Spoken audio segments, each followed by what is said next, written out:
How are you feeling? How long have you been here?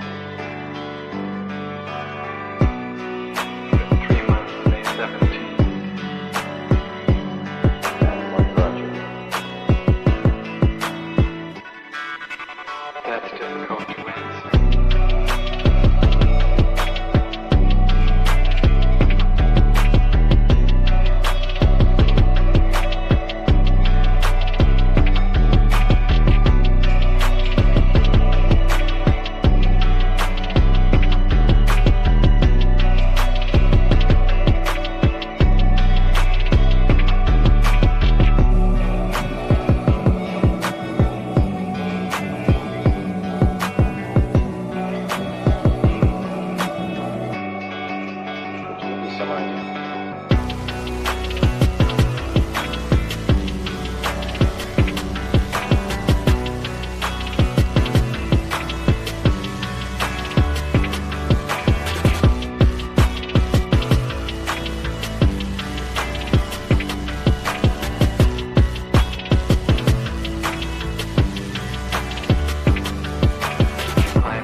Eventually resulted in your being here in the hospital.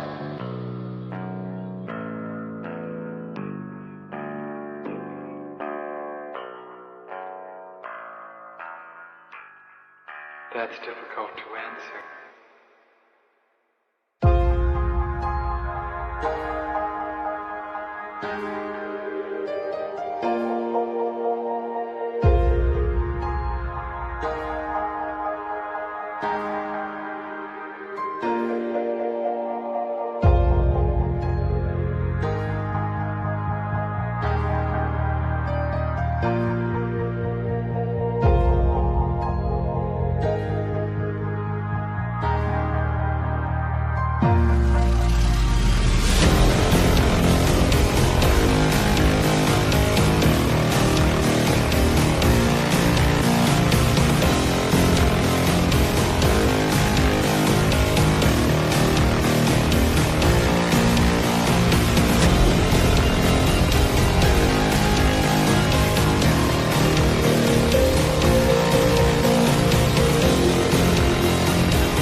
the end.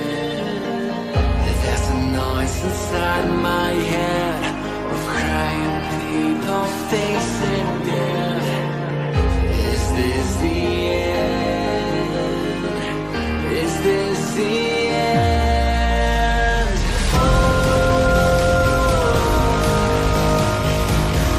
I'm burning in the stone.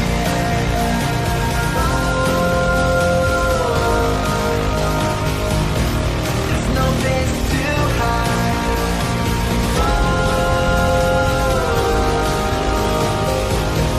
I'm burning in the stone.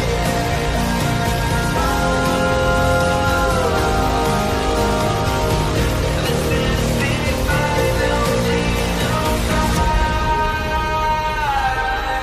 What have we done to the world?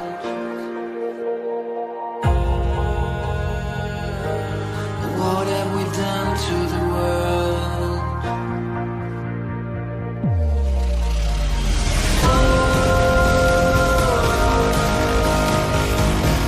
I'm burning in the stone.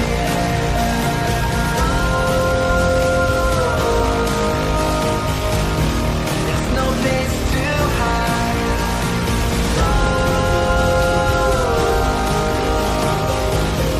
I'm burning in the stone.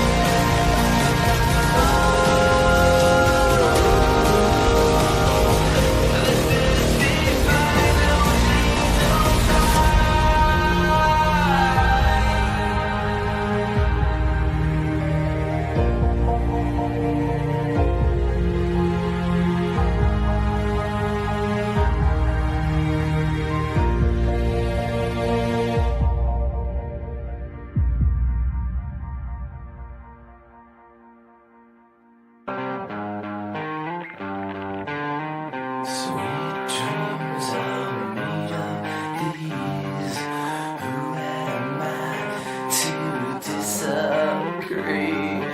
Travel the world and the seven seas. Everybody's looking for something. Some of them want to use you. Some of them want to get used by you. Some of them want to use you. Some of them want to be out you.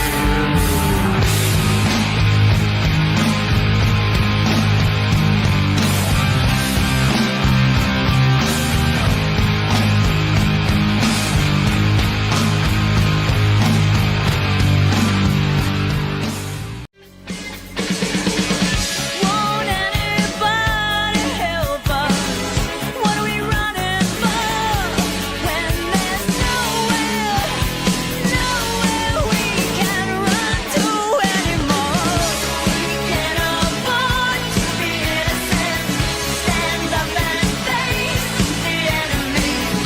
It's a do or die situation. We will be invincible. And with the power of conviction, there is no sacrifice. It's a do or die situation. We will be invincible. Who the fuck is Karlyn? She's just some sweet lady. She's like in a knitting. She does like a knitting stream. She's like a knitting YouTuber. She does knitting. Can we grow up a little bit and Alt not Girl be sent $200. retarded? Have you Please. seen the work of Karlyn Borysenko? Anti-commie cult leader and is obsessed with looking at what actual far-left communists are talking about and organizing today, infiltrating them. They infiltrated the universities, schools, media. She has the receipts to back it up. Primary source evidence. Infestation is dire and she calls Republicans idiots eating slop. Agree.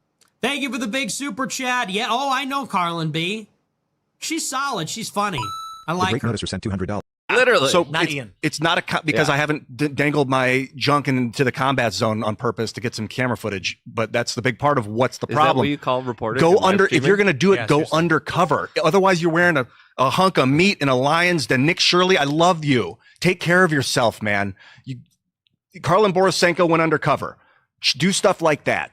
Like if you want to expose this thing, don't pariah, please. But Ian, here's and I agree with you to an extent.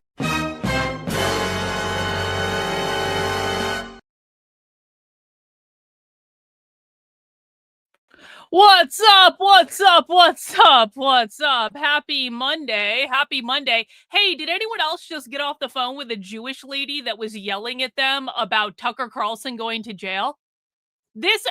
I swear to God, like, this is why, listen, man, listen. People like to message me on all sorts of platforms, and most of the time, and no, I wish I had recorded it. I fucking wish. I didn't even think of it, because it wasn't like, it was just like one of those calls that, like, happens all the time. And typically when someone is trying to establish some sort of relationship with me and I don't know who that person is, I'm not going to record them.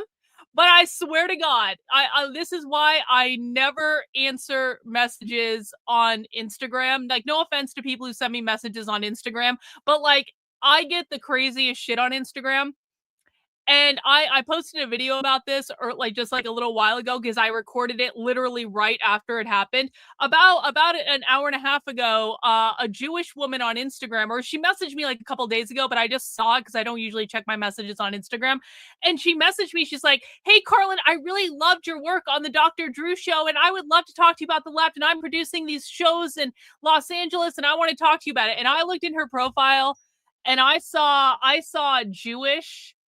And I saw an Israeli flag. I was like, "Karlyn, don't do it." I was like, "Don't answer this." I was like, but then I don't know, curiosity got the better of me, and she said, listen, I am deadly serious. I am deadly serious. Hang on. No, it's okay. Sorry, I was sorry. Just started. I'm texting my husband. My husband is asking me a question. Sorry, just started streaming. All right. Husband has been taken care of. So I almost didn't answer this message from this Jewish lady at all, because I was like, this isn't going to go well. But like, I am very serious when I say I will talk to anyone about the far left.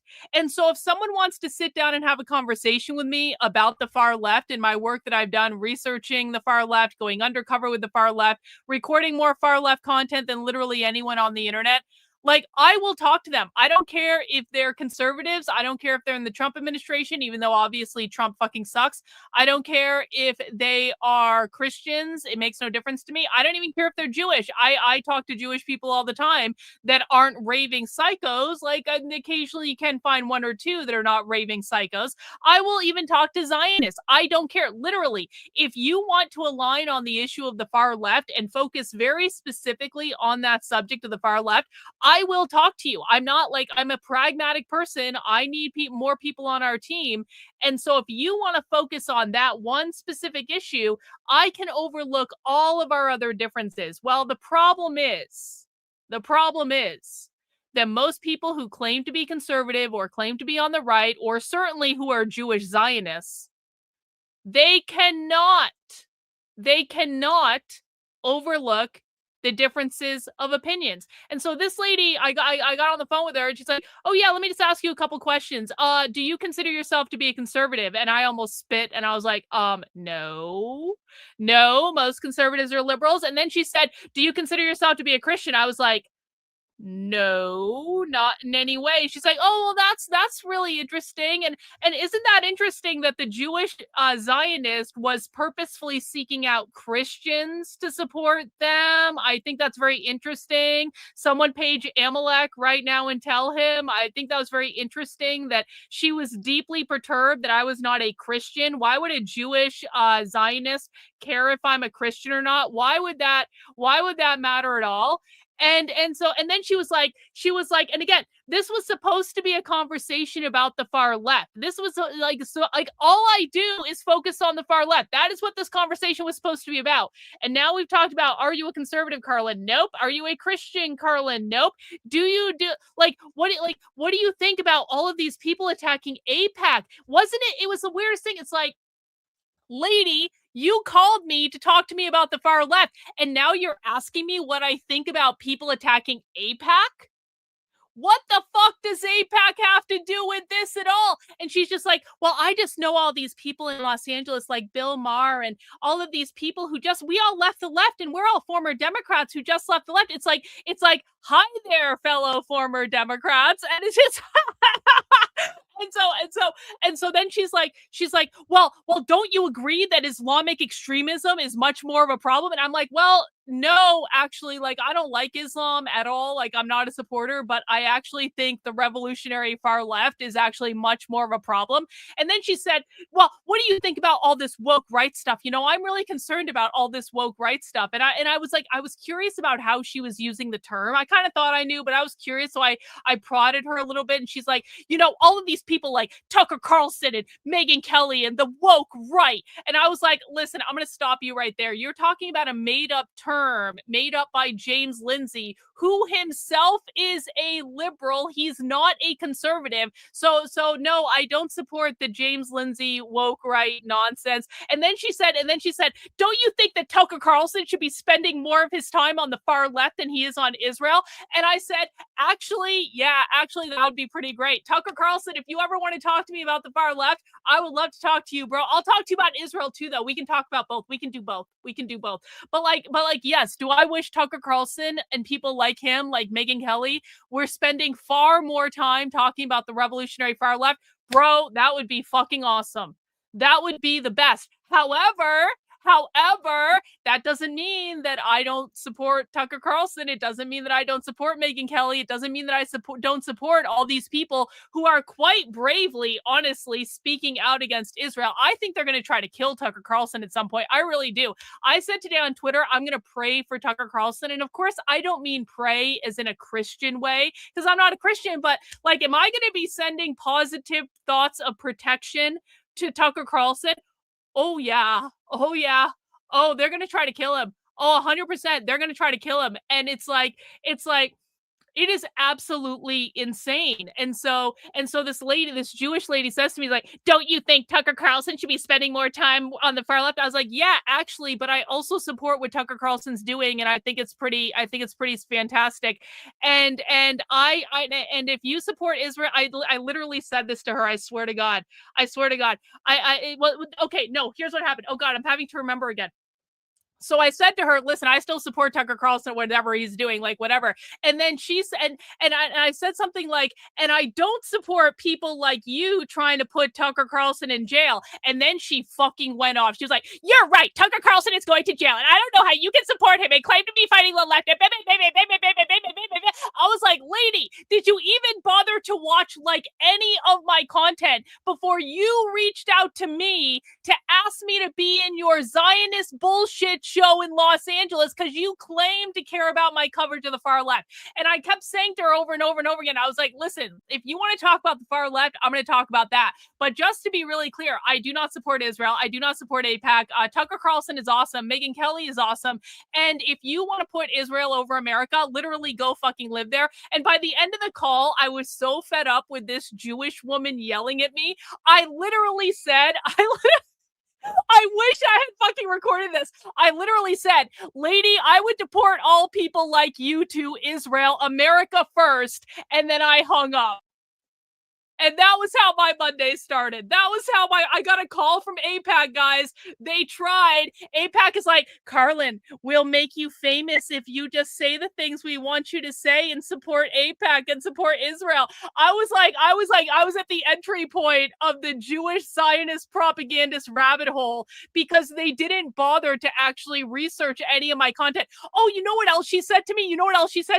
After she was like, well, I think Tucker Carlson is going to jail and blah, blah, blah. She said to me at the end of the call, she was like, you guys are going to love this. She was like, well, for your sake, Karlyn, I hope that you spend much more time on the far left than you do talking about the Jews. And I was like, lady, did you even bother to research my content before you called me? Because literally all I talk about is the far left. And if you want to talk about the far left, I would even talk to you about the far left. But since you obviously don't want to talk about the far left, you obviously want to talk about Israel and AIPAC and Zionism in America. Yeah, I think I'm good. Yeah, was that a threat threat, Jewish Zionists? Were you threatening me by saying that I shouldn't talk about things other than the far left? Because quite frankly, I already talk about the far left more than anyone on the internet. So why are the Jewish Zionist AIPAC representatives calling me to say, don't you dare talk about anything that's related to the Jews in Israel? Don't you dare talk about the far left. Don't you dare. Or excuse me, don't you dare talk about the Jews. Sorry. Focus on the far left, Karlyn. Focus on the far left. The only thing you should be doing is talking about the far left. I was like, lady, I will talk about whatever the fuck I want to talk about. And do you want to know why I can do that? Do you want to know why I can do that? Because I'm independently funded by you guys. The only reason that I can talk about whatever the fuck I want to talk about is that I am completely 100% independently funded. I don't take any political money from any political organization. The way my work is funded is by donations on my Substack, is by super chats, is by channel membership donations, is by merchandise sales, is by book sales, is by other things that I do directly to the people who are actually interested in my work. And I am getting so sick of people who are always Jewish and are always fucking Zionists. I'm getting so sick of these people reaching out to me, because this happens more than you guys might think, to say, Karlyn, I'm just really interested in your work covering the far left. And then as soon as they find out or get any inkling that I don't support Israel, oh, that conversation's over, because it's never about the actual far left. They never care about the actual content. They never care about the research that I've been doing for years. It is always and forever to support a political narrative that they have, and they want to use me as a tool to support their political narrative. And never happening again. I was used the entire year of 2020. It will never happen again. Yo! W's in the chat, old sub sailor, getting us started off with 5 channel memberships. Guys, this is a class day today, so we do have a channel membership goal. I would love to reach 100 channel memberships before the end of the stream. That is a donation that you're making out to the community. We do have several spy streams set up for later this week, so there will be plenty of opportunities to put those channel memberships to good use. I may have to make some of them supporter exclusive. I may have to.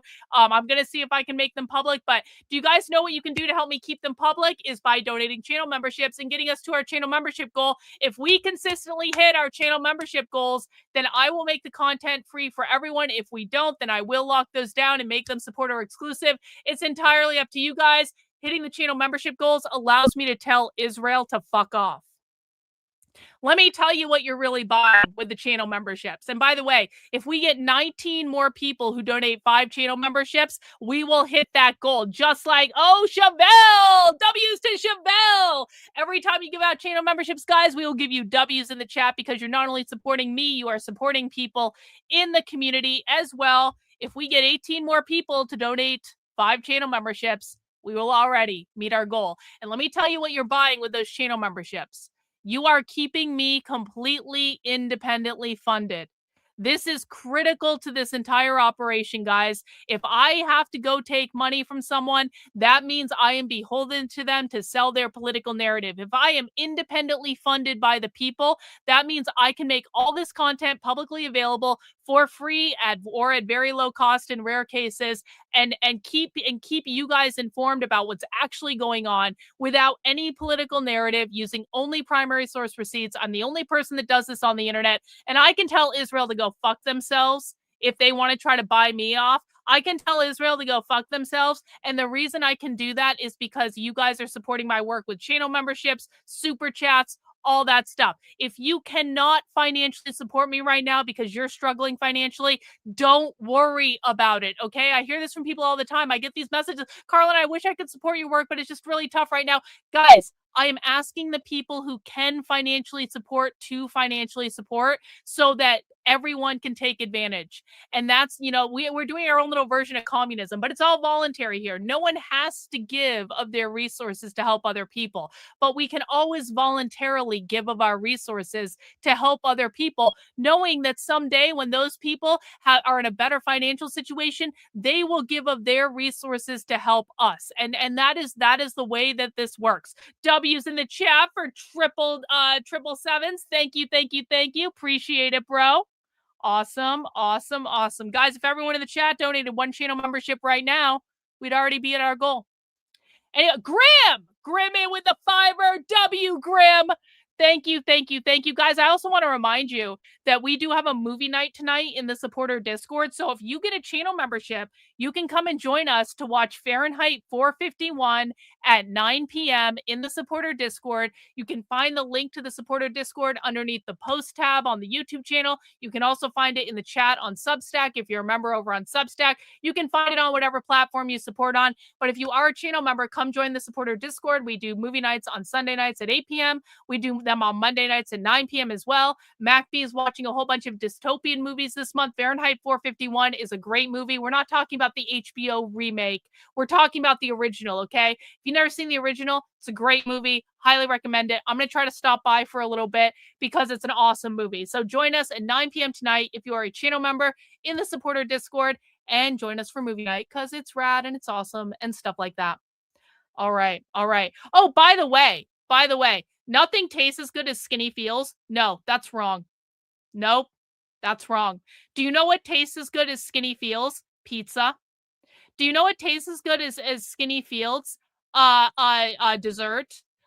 Basically any dessert, like tiramisu is a great dessert, or creme brulee is a great dessert, or cheesecake is a great dessert, or cannolis. That's a great fun. Like all of those things. Yeah, nachos. Yep, nachos taste as good as skinny feels. Olive Garden pasta tastes as good as skinny feels.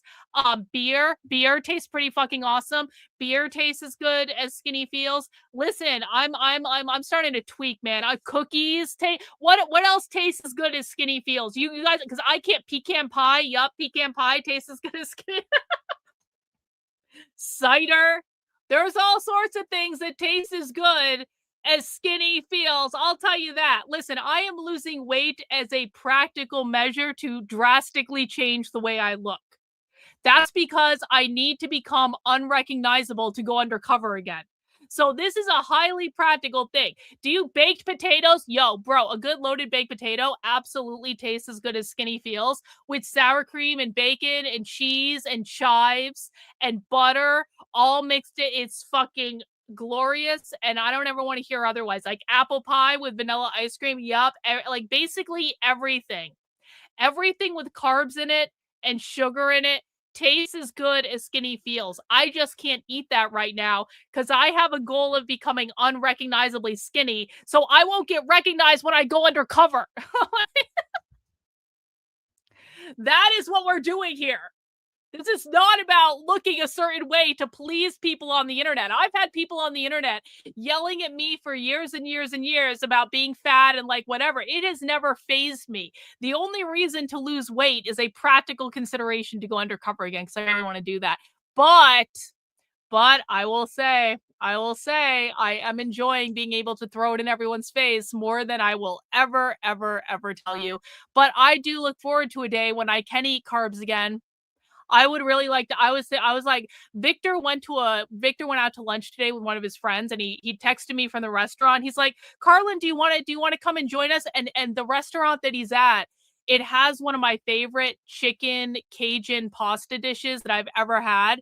And I wanted to go so bad, but I was like, if I go, I'm going to eat that chicken pasta and that's a carb. And then I'm going to gain 15 pounds overnight because I've been on a fucking strict keto diet for months and I've been making a ton of progress. And I really don't want to pay the price for eating that Bayou chicken pasta, even though it's the best thing ever.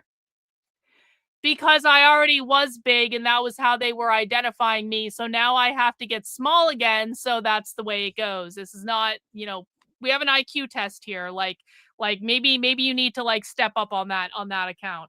So yeah.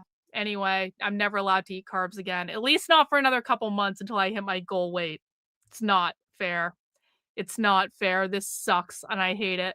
But I love being able to throw it in people's faces. I put on a pair of sweatpants today. I put on a pair of sweatpants that I haven't worn in a while because I was like, they were actually tight on me. And I was like, I wonder how these sweatpants fit now. I probably haven't worn these sweatpants in like, 6 to 8 months and they were tight. I put them on today and they are so loose and comfortable. I was like, this is glorious. I'm reclaiming all my clothes. It's glorious. So that's good, I guess. Anyway, speaking of fat,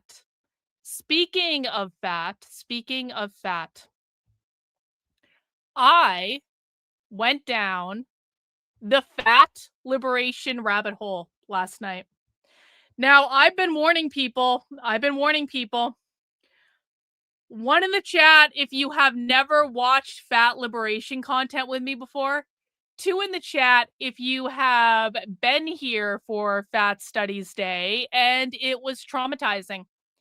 1 in the chat if you have never watched fat liberation content with me before. 2 in the chat if you have been here for Fat Liberation Day and it was a traumatizing and terrible experience. Yep. It's either a 1 or a 2. Either you have watched this type of content or you haven't watched this type of content. Now, how does fat liberation fit into the far left? Well, fat liberation is underneath what we're going to call queer studies or queer Marxism. Basically, like, it's about queering the capitalist beauty standards. It's about rebelling against this idea of the capitalist diet culture and trying to convince you through capitalism and the oppression of capitalism that you need to be a certain size and blah de blah de blah de blah de blah. That is how fat liberation relates to the far left. Fat liberation has been around for a long time. Fat liberation has been around since the 70s. There are a ton of fat liberation zines. We have a lot of them archived in various places. There are a ton of fat liberation zines, and every zines, for people who don't know, if you're new, a zine, Z-I-N-E-S, short for magazine. It's like a self-published publication. Zines are the propaganda tool of the far left. So anytime you're looking for like far left content, what you want to do is actually go to their zine archives. If you want to know what the far left thinks, what they believe, what they're teaching each other, it's always in the zines. There are a ton of fat liberation zines. And guess what is always, and I mean fucking always, in the fat liberation zines? Amateur porn. Because to date, and I've been covering fat liberation for a long ass time, to date, every single time I have found a fat activist of some sort and I have followed their internet footprint down a rabbit hole, literally every single time it ends up at amateur porn. I have seen things I can never unsee. I have ended up in places on Pornhub that I didn't want to know existed, and now I know they exist, and I really wish I could unlearn that information. I have seen things in fat liberation zines that would blow your guys' mind. We're talking about fists in places that they should not be and things of that nature, okay? Like, I have seen it all in the fat liberation rabbit hole, and I'm telling you that it will probably not be safe for work today because it always ends up in porn. It literally always ends up in porn somewhere. And if you have children, they should not be in the room with you right now. Send them out. Send them somewhere to play. I don't care, but they should not be watching this content. This is not for under 18. Really, this is not for anyone under the age of 25. If you're under the age of 25, you might seriously considering turning this off right now and go watching something else because this is traumatizing. We don't want to traumatize brains before they're fully developed, and it is always the case that something happens on one of these things that is just you will not be the same person. If you arrived here today having never watched Fat Liberation, you will not be the same person at the end of this stream than you are right now. And I'm sorry for that, but you guys want me to tell you the truth and you want me to show you what's really going on. And so I will take the bullet and I will do the things for you guys because I appreciate you. And I know you guys are going to reward me by hitting that channel membership goal, right?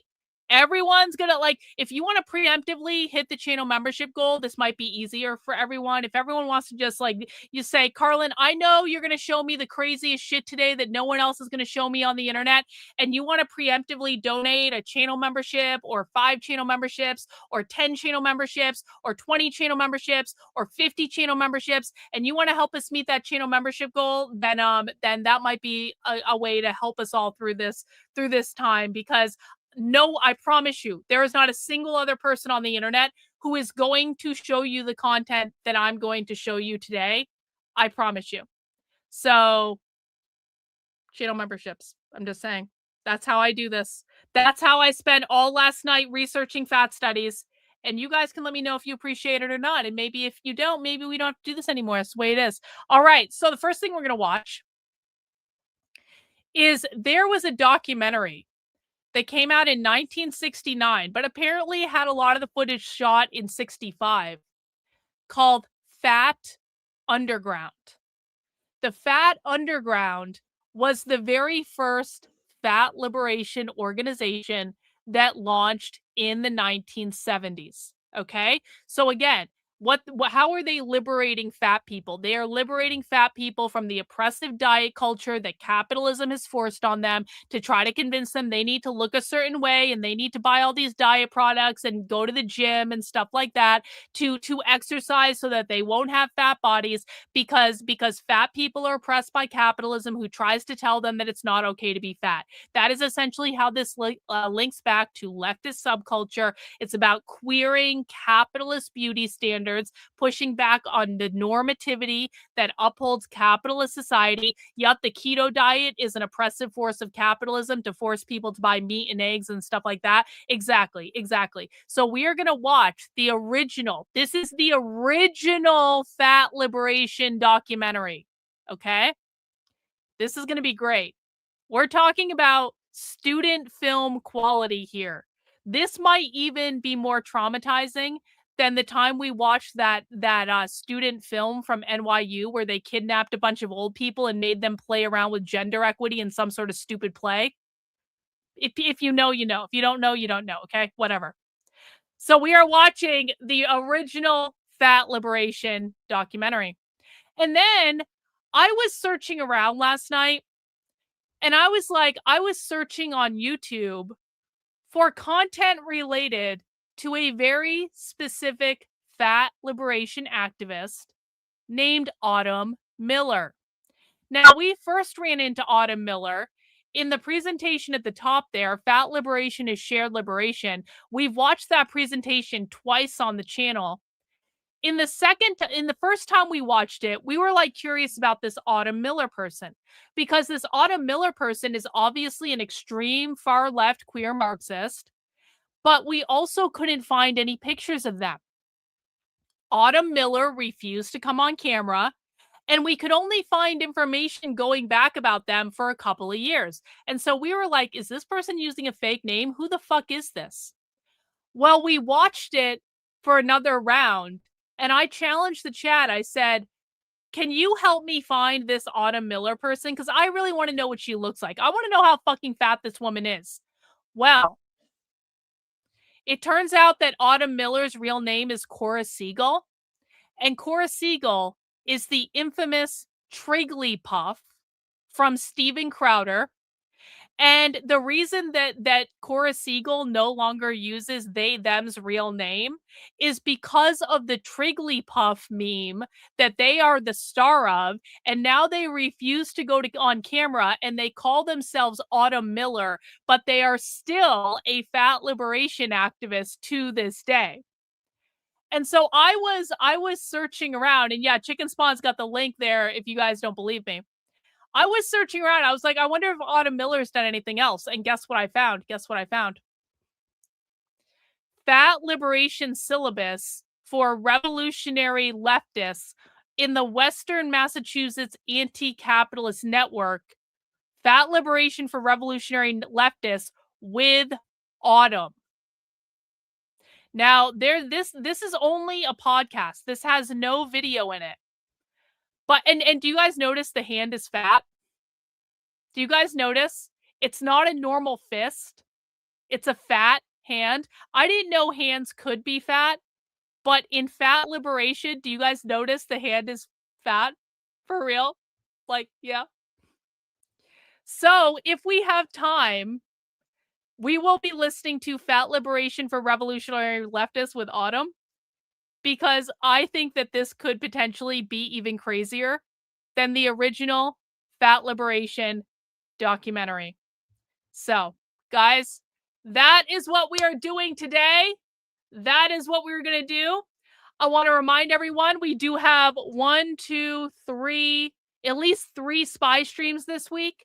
I will try my best to keep those spy streams public for everyone, but only if we're meeting the channel membership goals, okay? That's the deal. I'm going to show up for you guys if you show up for me. Help me meet the channel membership goals. Help dish out 100 channel memberships on every single stream that we do. That is a class stream. That is, I'm teaching you something about the far left. It's like a productive use of time. I'm going to give you a good several hour class today in Fat Liberation. We're going to break it down. We're going to laugh. We're going to cry. We're going to cringe. We're going to support each other through this traumatic experience that we're all about to go through. I'm going to be your tour guide through this, and I will share all the information I have with you if you guys hook me up with some channel memberships to make sure that we're continuing to fund this so that I can tell the Jews to go fuck themselves. Is everyone clear? Everyone clear on what we're doing? All right, let me see if I have anything else. Oh, 2 important updates before we get started.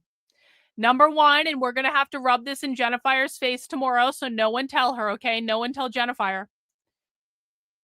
Philosophy and modern physics suggest time is not real, exists only as a projection, which I've been trying to tell Jennifer. We're on our Tuesday show, Dis and Rage. I've been trying to tell Jennifer this for months and months and months. And so confirmed, time is not real. According to physics, time is not real. I win, Jennifer loses, all that stuff. So I just want to let you guys know, we're going to rub that in Jennifer's face tomorrow, and I want everyone to get ready for that. W's Anthony.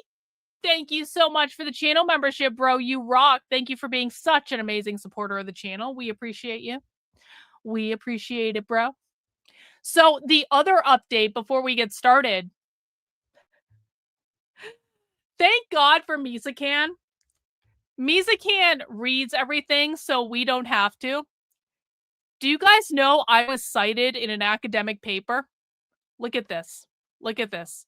This is published by Tulane University, Women Leading Change, Case Studies on Women, Gender, and Feminism, in an article titled To Tweet or Not to Tweet, That is the Question, or Is It? The Case of Emily Drabinski.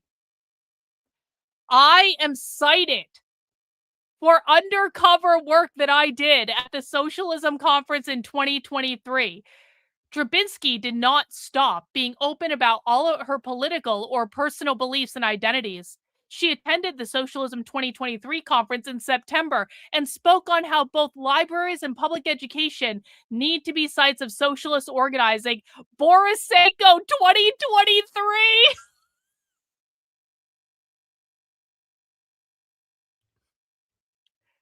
So my undercover work has been officially cited in an academic journal.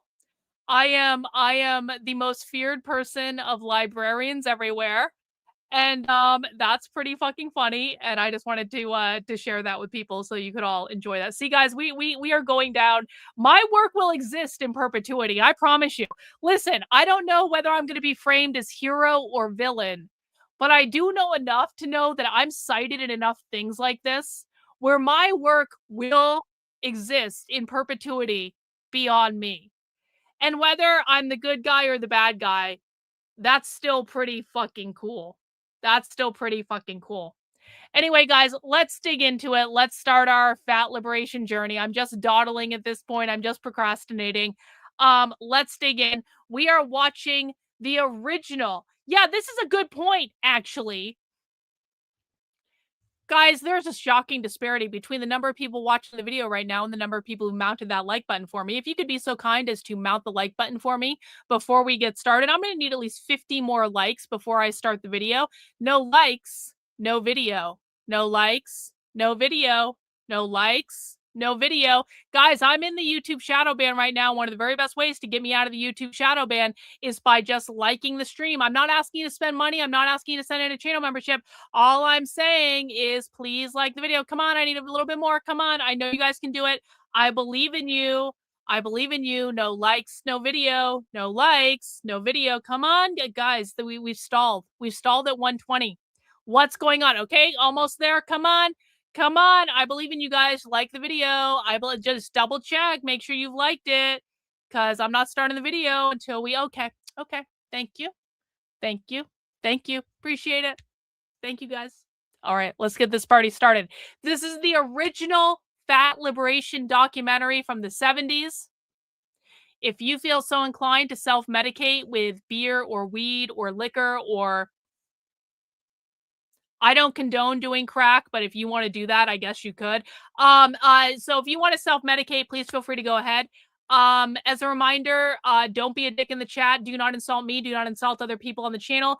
And no whining. I don't want to hear it. And thank you, Ben Shaw. W's to Ben. Guys, if you're watching on your phone and you can't figure out how to donate channel memberships, you can send in a $5 super chat and designate it as a channel membership. Or if you want to send in more, you can.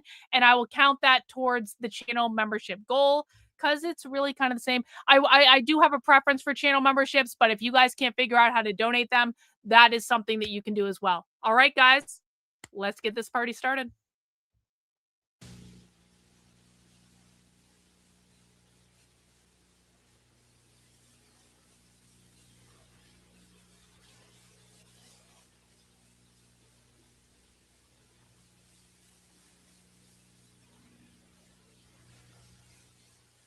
No crack today for you guys? Okay, probably for the best.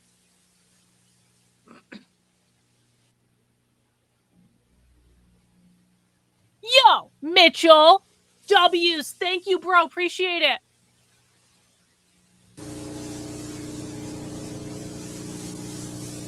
Los Angeles, California.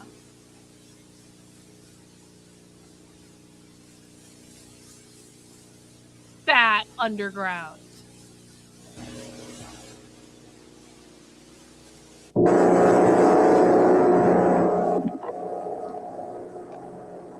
My name's Linda. We are a group of radical fat feminist women. We see our oppression as fat women as being inherent to sexism.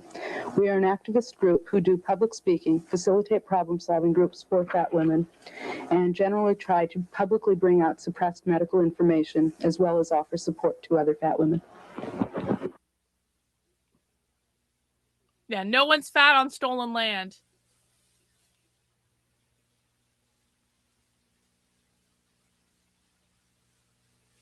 Okay.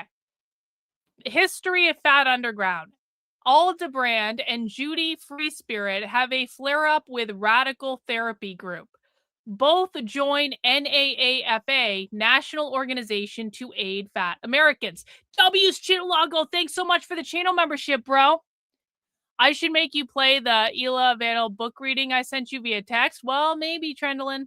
Maybe we'll do that another time. Okay, we're doing fat liberation, though, today. Thank you. I appreciate it. Let's get that channel member. Already 20% of the way to our goal. Fat Liberation is formed with Judy Freespirit, Elderbean, Lean, Mabel, Lois, all sorts of other people. A problem-solving group is also formed with all these other people who I'm not going to name, but then you can look on video and see.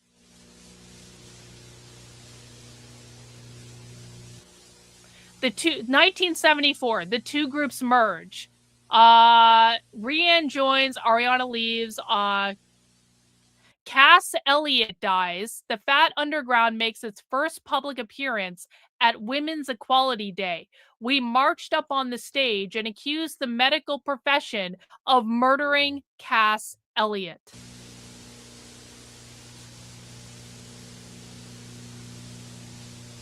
(1975) Sherry Frampton joins. Sid Jasso and Judy Free Spirit leave. Cheryl Buss makes the first videotape about the Fat Underground, and it is used in presentations by a group as a means of consciousness raising. Consciousness raising is like class consciousness. It's like basically awakening people to the fact that they are oppressed by capitalism. Thank you, Lisa O'Grady, for the super sticker. I really appreciate that.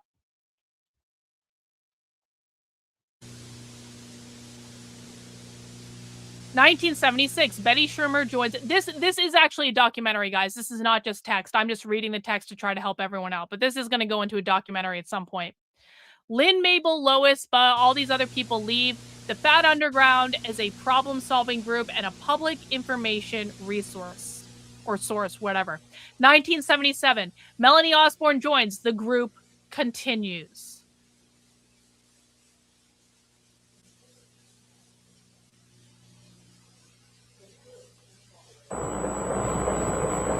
It's important for fat women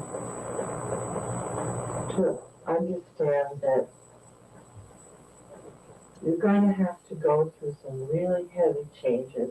I need some glasses. And that things that were told to you, things that you grew up believing, are lies on I need a some really glasses. deep level, on a really painful level. Very easy to just dismiss what's being said. Oh, they're just people who couldn't diet successfully. We've all died successfully many times, and we've all gotten fatter, and we have statistics to back us up if that's important. See, we've all dieted, and we've just gotten fatter. Okay, listen, can I be mean? I call bullshit on that. Listen, I've done the whole thing where I'm like, I'm dieting. I don't understand why I'm losing weight. I've done that before in my life. Do you know why I wasn't losing weight? Because I wasn't actually dieting. I was fudging on calorie numbers. I wasn't measuring things out accurately. I was eating things I didn't write on my diet log. I've been through this self-justification before. I know exactly, like, if you're dieting and you're not losing weight, it's because you are taking in too many calories, or you are not taking in enough of the right food and cutting out enough of the wrong food. Guess what happened? As soon as I cut out all sugar and carbs, or as much as possible, and just started living off of chicken, guess what happened? My weight started dropping like that. And that has happened to me before. The reason I can drop weight so quickly is I actually do know how to do this. I've done this before. But like, these excuses that fucking people make, it's diet culture that's not working. No, it's you not using a measuring cup or looking at the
back. It's not me, it's a StreamYard issue. StreamYard just did something because StreamYard likes to fuck around with their system in the middle of the fucking day. That wasn't anything I did. That was a StreamYard issue that interrupted me so fucking rudely. And I'm getting really sick of StreamYard doing this shit. Anyway. What they're saying is the whole reason that fat liberation is part of the leftist spectrum of activism is that diet culture is literally repressing them. And it doesn't even matter, because even if you do diet, you gain weight. No, you don't. Not if you're actually dieting in the right way. Come on. Let's rewind and listen to this again. Told to you, things that you grew up believing, are lies on a really deep level, on a really painful level. Very easy to just dismiss what's being said. Oh, they're just people who couldn't diet Oh, successfully. wait, guys, we have a retard on Rumble. I didn't even see this because you guys want to hang on. We got to look at the retard on Rumble. We got to do it. The retard on Rumble is back, guys, with a new account. The retard on Rumble is back. I get at least one of these a day now because the retard on Rumble continues to create new accounts, and then we laugh at them. I see right through your rebrand from knitting Democrat to Christian tradcon anti-commie who exposes the left. We don't want you in our religion or our political movement. You can't fit into it anyway.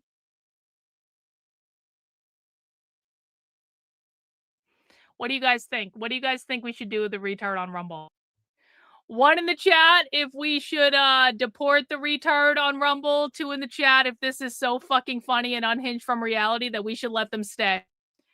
One in the chat if we should deport the retard on Rumble.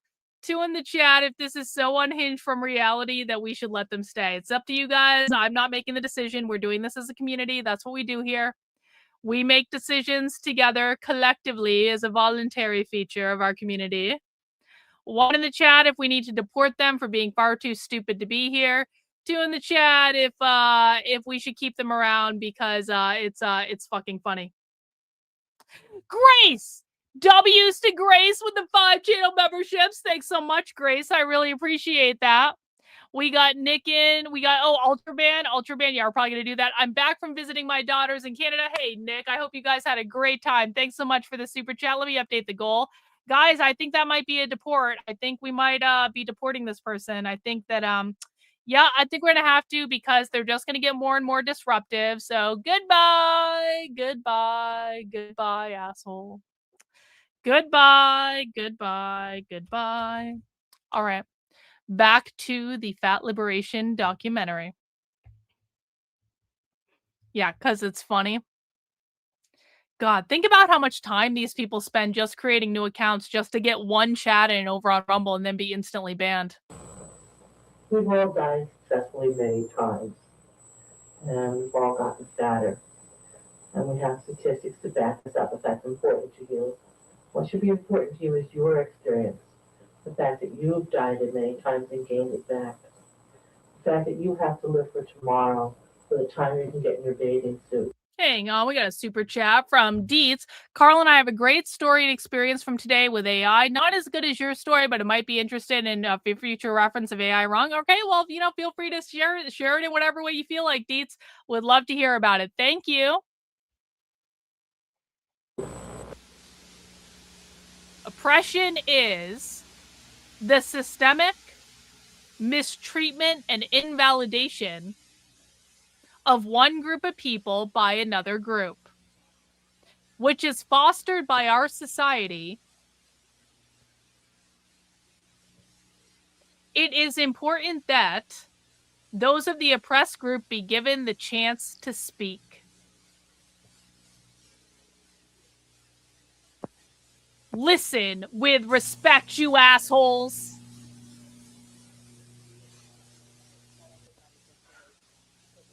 A lot of what we do in the Fat Underground is informational because it's real important that we know that we're not crazy and that information has been suppressed. But one of the most important parts of the Fat Underground is sharing our pain with each other and sharing what's happened to us, the stories that nobody ever hears because we're too embarrassed and because we think we're too crazy, we're the only ones, until we find out that there are millions of us out there. A lot of my pain has to do with doctors. When I was 14, we're on a camping trip and I got a pain in my side. And I kept that pain in my side for 2 days without telling anybody much about it. And finally, I had to go to bed. My mother made me go to bed, and I said, Ma, it's nothing to worry about. Don't worry. I don't want to go to the doctor. And I refused to go to the doctor for like 2.5 days. And finally had to be taken to the hospital. My mother physically dragged me out of the house to go to the hospital, Because it turned out that I had a ruptured appendix that had turned gangrenous because I'd waited. No. This is not. This is. You guys understand? They produced it this way on purpose, right? This is like student filmmaking right here. This is produced this way on purpose. So long. And the reason that I waited so long was because the last time I'd been to the doctor, he had put me on a diet, and I hadn't lost any weight.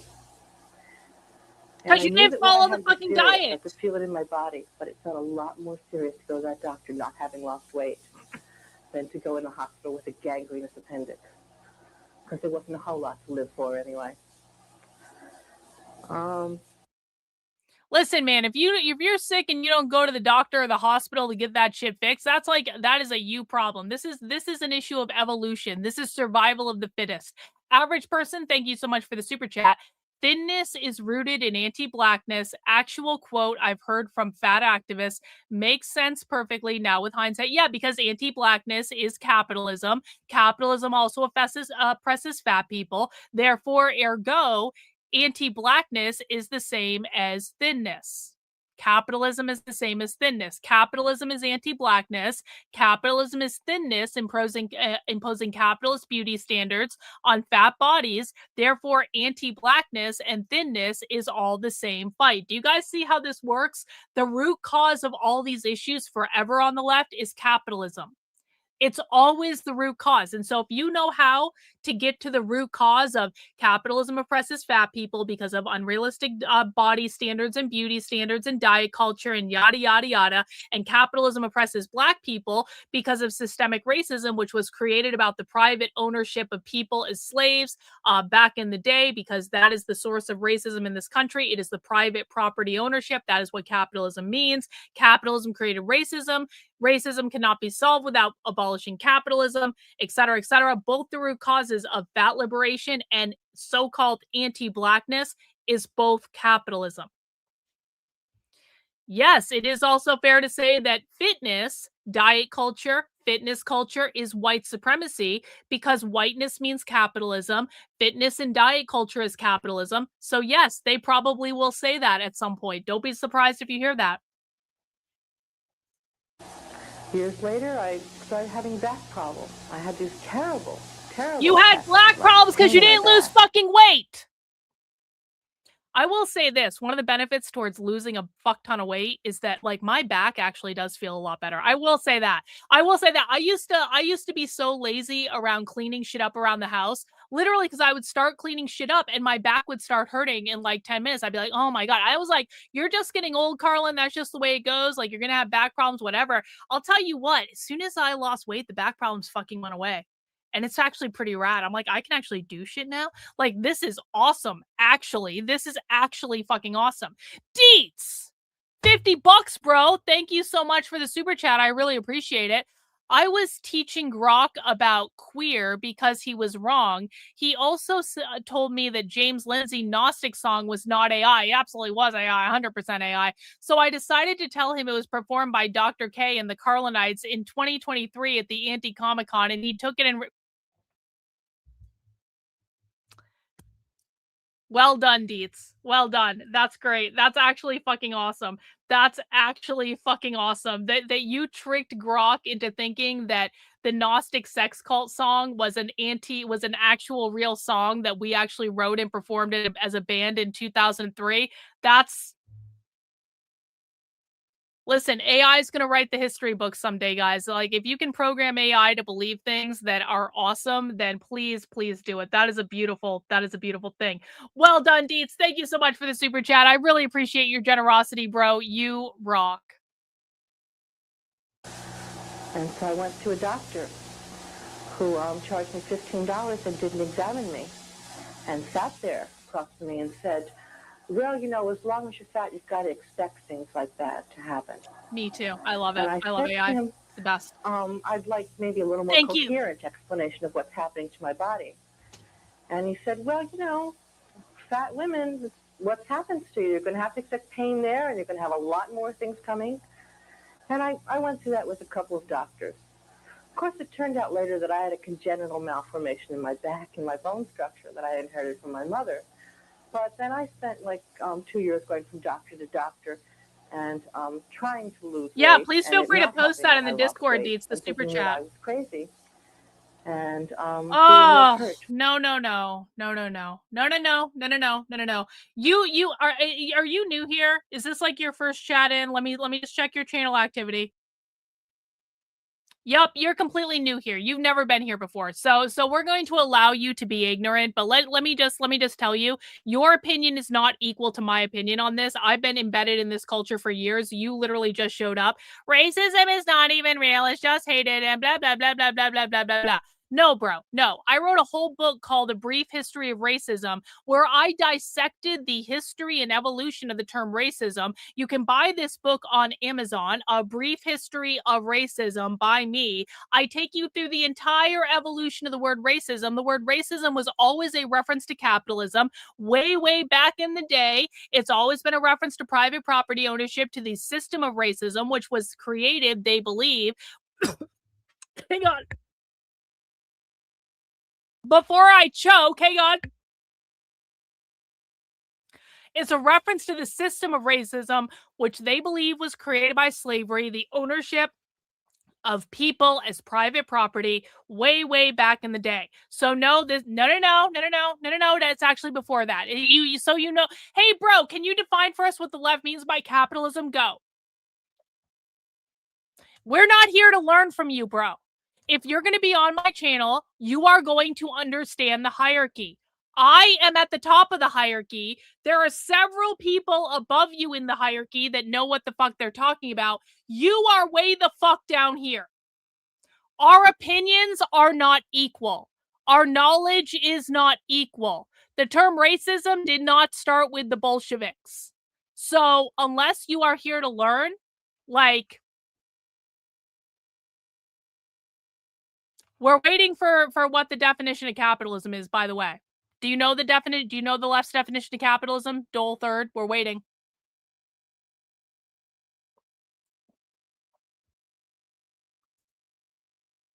You're going to keep the entire show up just for your feelings, bro? You can either say the answer or you can say, I don't know. We're waiting.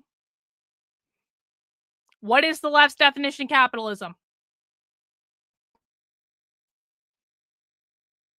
We have to do this when new people come on the channel so that they understand what their place is on this stream. Because routinely people on the right come here and they seem that they make the mistake of believing they know more than me. They do not know more than me. No one knows more than me on this topic. We're waiting, bro. Do you have an answer? What's the left's definition of capitalism? Go. It's okay to say you don't know. It's not okay to ignore the question. TikTok, motherfucker. What's the left's definition of capitalism? Do do do do do do do do do do do do do do do do do do. I don't know what answer you want me to say. Well, I want you to say the correct answer, which there is only one correct answer. So there are not various opinions about what the left means by capitalism. There is one answer and there is one answer only. So I want you to either say the correct answer or admit that you don't know. That's what I want. I want you to answer the question or I want you to admit that you don't know. Oh no, you just told me to relax? Oh, hey, guess what? You're getting timed out for 24 hours. The reason you're getting timed out for 24 hours is because, oh, wait, accidentally just hit you. I'm going to bring you back out of my benevolence. We're going to time you out for 24 hours so that you literally shut the fuck up and listen, because obviously you don't know what you're talking about. I'm going to give you a reprieve, though. The chat wants me to deport you from the channel entirely. I'm going to give you a reprieve, but Dole, I need you to follow this instructional video for the next 24 hours, and I need you to do this explicitly. Wait. You take your top lip and connect it to your bottom lip, you will shut the fuck up. Sometimes shutting the fuck up is the best thing you can do. So your job when you're new on my channel is to listen and to learn and to ask questions. Don't ever make the mistake of believing that you know more than me, because I promise you, you don't. Back to the video. When they wouldn't even want to examine me because they didn't want to look at my body. I once was raped and sat in this little cubicle with a curtain and listened to two male doctors outside who course, after 5 hours of waiting, 2 doctors came at once. They stood and argued over who was going to have to examine me because they didn't want to touch me. And talking about my stomach and how my genitals were probably fat and my vagina was probably fat. Yep, correct. And making jokes about it. Well done, Sparkle. And I sat in there with dried blood all over me and listened to that.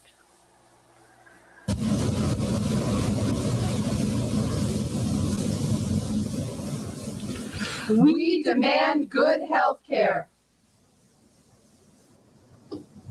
I hate it when I go to doctors and they blame all my symptoms on my fat. Wait, I got better 70s sunglasses. The fat Hang on. underground has done quite We a gotta bit put the of 70s medical glasses research, looking at figures in the original papers, not just abstracts you. in journals. One study we found is of the world's literature on obesity. The researcher Stunkard found that of all the studies done, only 8 measure up to his standards. And his standards were by no means stringent. This shows that obviously there is a lot that a of girl or a guy? misinformation in the medical field concerning Wait, that's a woman, right? These are all women. This is a feminist fat. That's a woman. Wow. Okay. The 70s were a wild time. obesity. While the evidence is still far from complete, 70s glasses. enough information has accumulated recently to motivate a fresh look at what has been passing for common knowledge for the better part of 3 decades.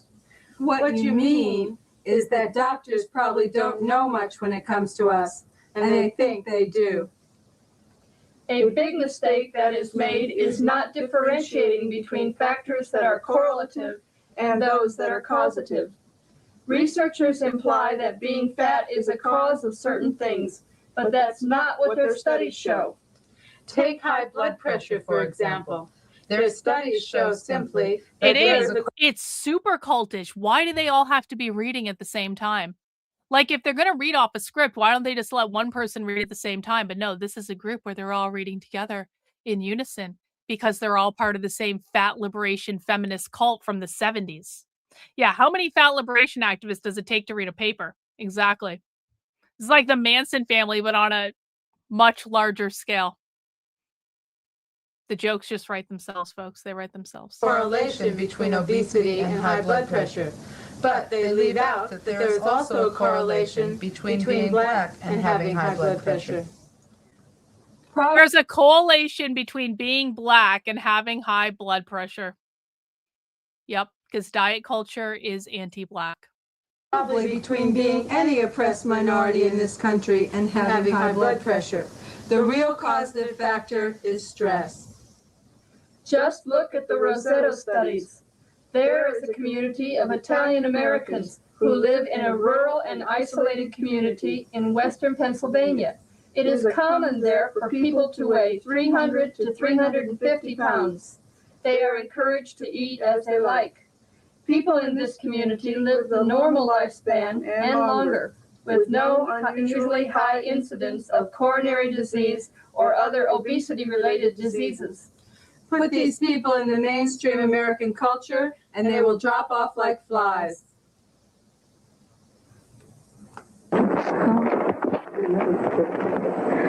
My name is Gudrun. I just want to mention that we're talking about women who are fat like ourselves, that your average thin woman who is dieting her 5 pounds is doing some damage to her body and doing an unnecessary injustice to herself and her lifestyle. But when we talk about diet, we're talking about people, women like ourselves who are forced to diet our entire lives because we're naturally fat women, and who are talking about 100-pound weight loss that is killing us, not just, Listen, again. Okay, maybe I'm in a little pompous Karlyn just lost a fuck ton of weight mode, but the thing of it is, no one is naturally fat. No one is not. Do you want to know why I gained weight? Because I was the stress thing is real, by the way. The stress thing is very, very real. I gained a fuck ton of weight when I started getting gang stalked on the internet and harassed every day of my life. And the reason I gained a fuck ton of weight when I was getting gang stalked and harassed every day of my life is because I was eating shitty food to cope with the misery I was dealing with online. So that is all very, very real. I think cortisol also has to do with it as well. So I'm not suggesting like there are not outside factors that like influence our fucking weight. Of course there are. And then I gained a whole bunch of weight, and then I lost a bunch of weight, and then I gained a bunch of weight again, and now I'm losing it again, and that's just the way it goes. But the thing of it is no one is naturally fucking fat. You get fat by eating shitty foods in large quantities. I will be the first person to say I was eating a lot of fucking pasta, and I was eating like crackers and cheese all the fucking time. And I won't say I've like ever been like the biggest on desserts or anything like that, but like I was absolutely not eating as well as I could be. And then guess what? As soon as I just started eating a whole fuck ton of chicken and eggs, it came off. Because being fat is not actually the natural state. It's the natural fucking response to eating too much fucking food. And so like it really does annoy me. Like having, and by the way, it was not easy to get into the diet I am now. It was very painful for like a month and a half, and I was fucking miserable, and I was tired all the time, and it sucked. But like these people, I'm like, stop making fucking excuses. I've gained weight and lost weight several times in my life. It's always the same fucking principle. It's always the same fucking formula. There are things that work, and when you're eating shitty food in large quantities, that doesn't fucking work.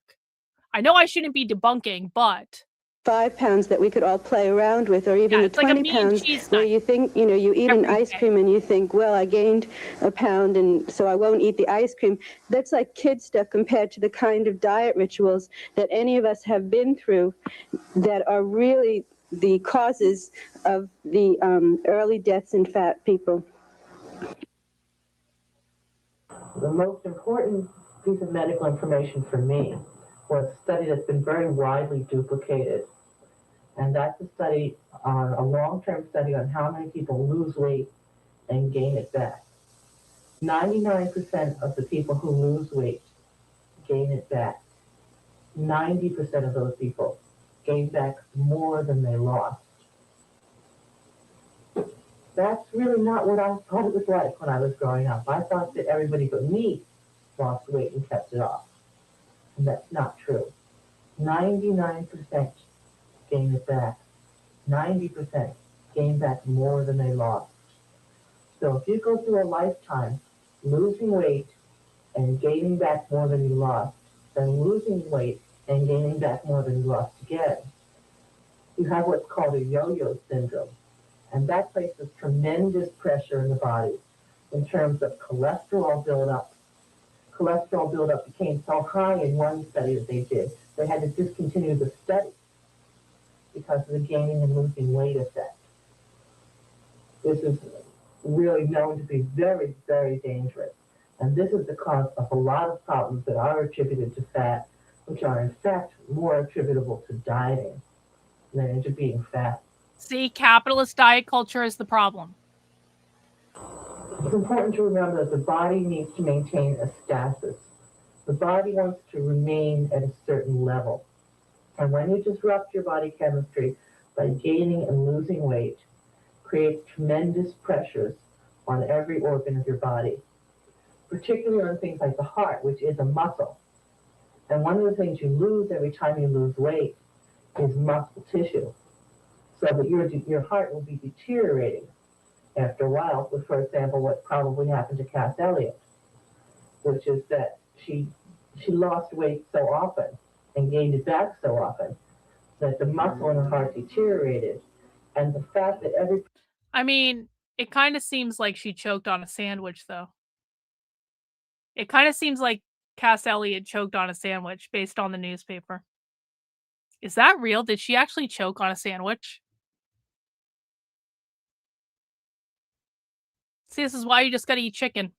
That's why you just gotta eat chicken and eggs. That's it. No choking on a sandwich when you're just eating chicken and eggs. so often that the muscle in her heart deteriorated. And That is the a fact sad that every headline. person You're right. has a That is normal really lump around their sad. heart closed in to take over the place because the body affords a vacuum, so that the muscle deteriorated and the heart It was the became bread. It covered was the with bread that fat did it. around It was the It carbs. is a natural protective layer. And that's how she died, and I think that's how a lot of people die. When I was a young girl, used to seek pleasure. When I was a young girl, used to drink ale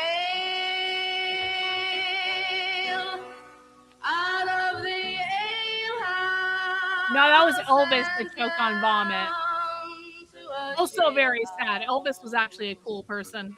Elvis was a good person Right out with a big of drug problem. barroom, down to my grave.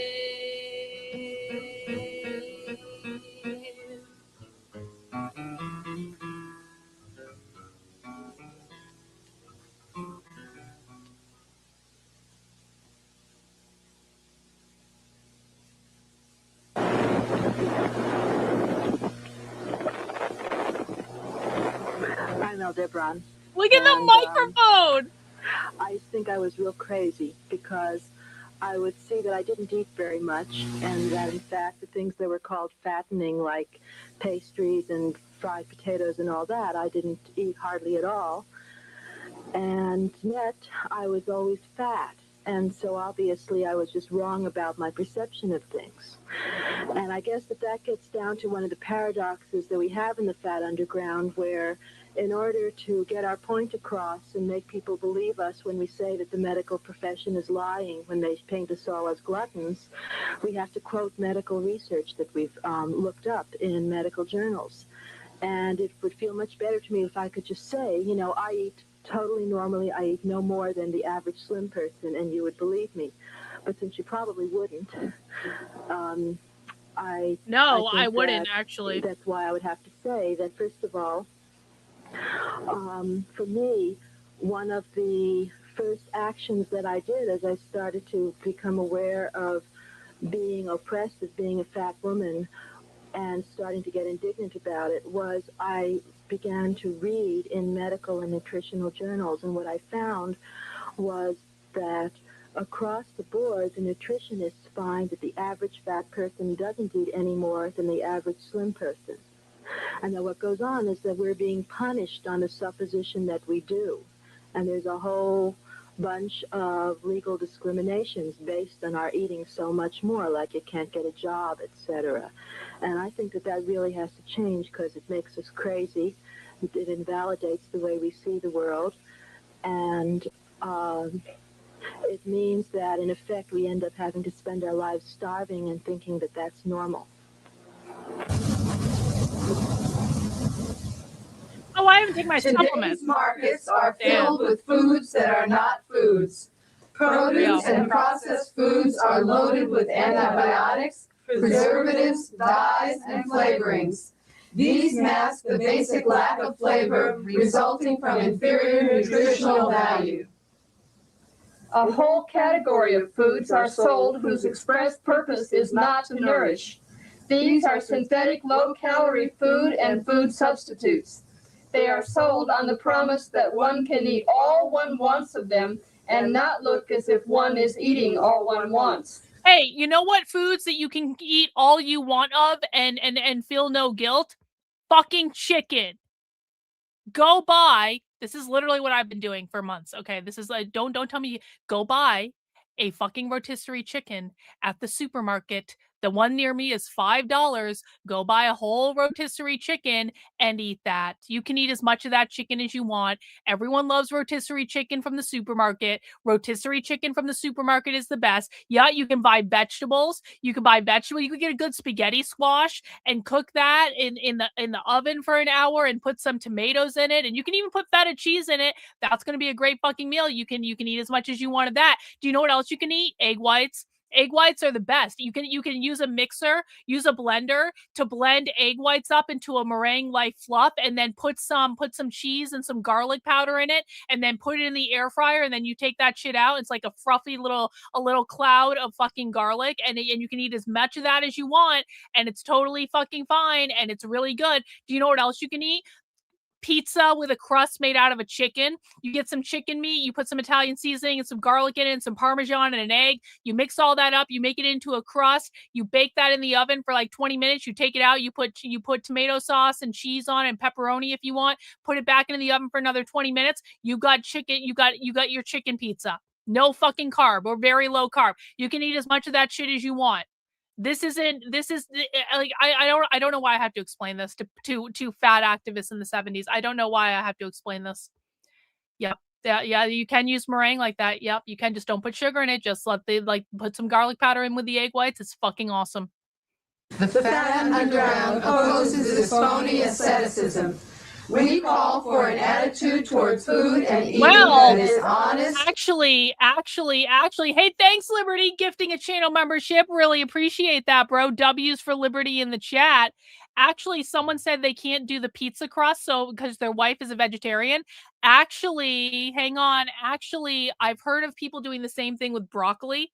So take some broccoli. I bet you could do it with cauliflower too. I think you can also actually do it with cottage cheese as well. Just blend some cottage cheese and you can make a pizza crust out of that. But I've heard of people doing the same thing with broccoli, where you crush a bunch of you make some broccoli, you steam it, you get it good and soft, you crush it up into being able to it basically falls apart. Then you put an egg and then you put some Parmesan cheese and you mix it all up and you lay that out on a crust, and it's exactly the same thing. It's just with no chicken. There you go. Cauliflower crust. Yep, you can do a cauliflower too. Yep, we got a cooking channel now, guys. Like keto recipe cooking channel. Exactly. Indulgent and compassionate.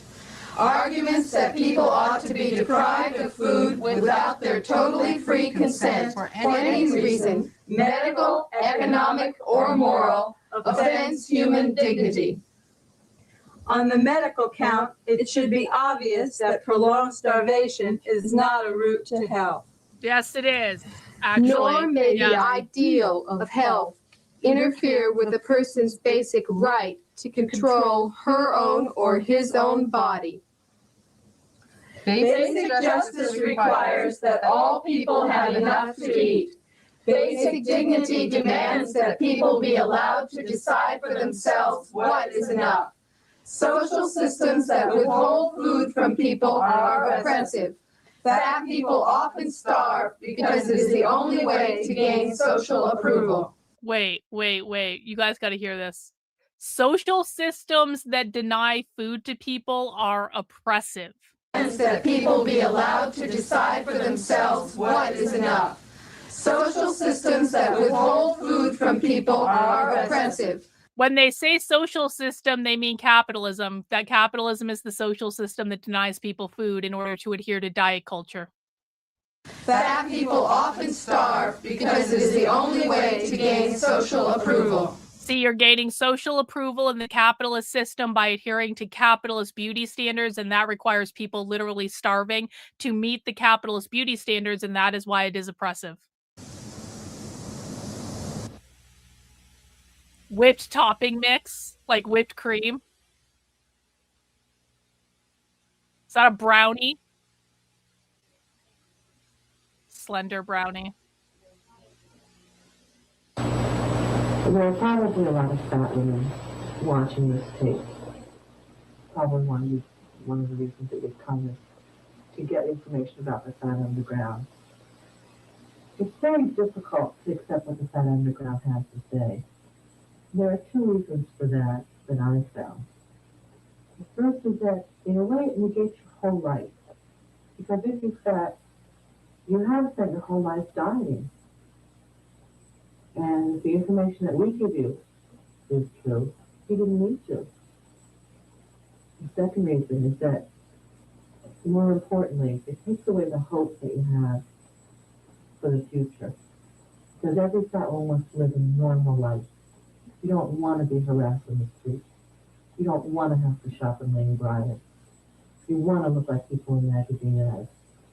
And although the first 92 years of your life you haven't been able to, there's always hope that you're going to. Well, it's an illusion.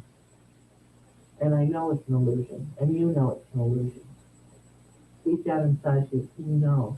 This was made in the mid And 70s. recognizing that is an important step in growing, and an important step in accepting yourself as a person. Because no fat woman can live for today. A fat woman in this country always lives for tomorrow. If you live for tomorrow, you're going to miss a hell of a lot. What we have to offer you is a real different way of life. A way of life that's immediate, that's now.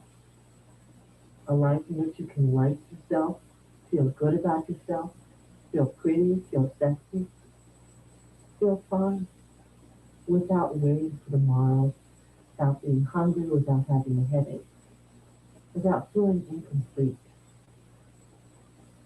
So important that I'd like you to really listen to what we have to say on a really deep level. And maybe not accept it right away. Maybe just think about it.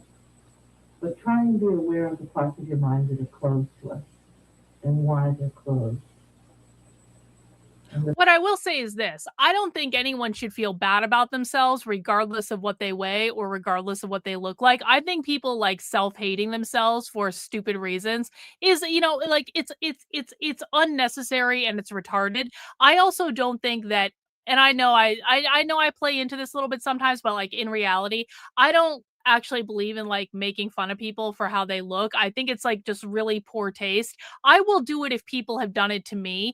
Because I will give back to people what they've given to me. And quite frankly, I've taken a lot of shit on the internet for how I look, and I've been dragged over and over again, and people have done all sorts of horrible, toxic things to me. And so I feel like I can give a little bit of it back. But like generally speaking, I don't think that people should feel bad because of how they look. I don't think that's healthy. I also like if they do want to lose weight, I don't actually think that's helpful to them losing weight. I think it actually just like causes them to stress eat more and stuff like that. So no one should feel bad about themselves.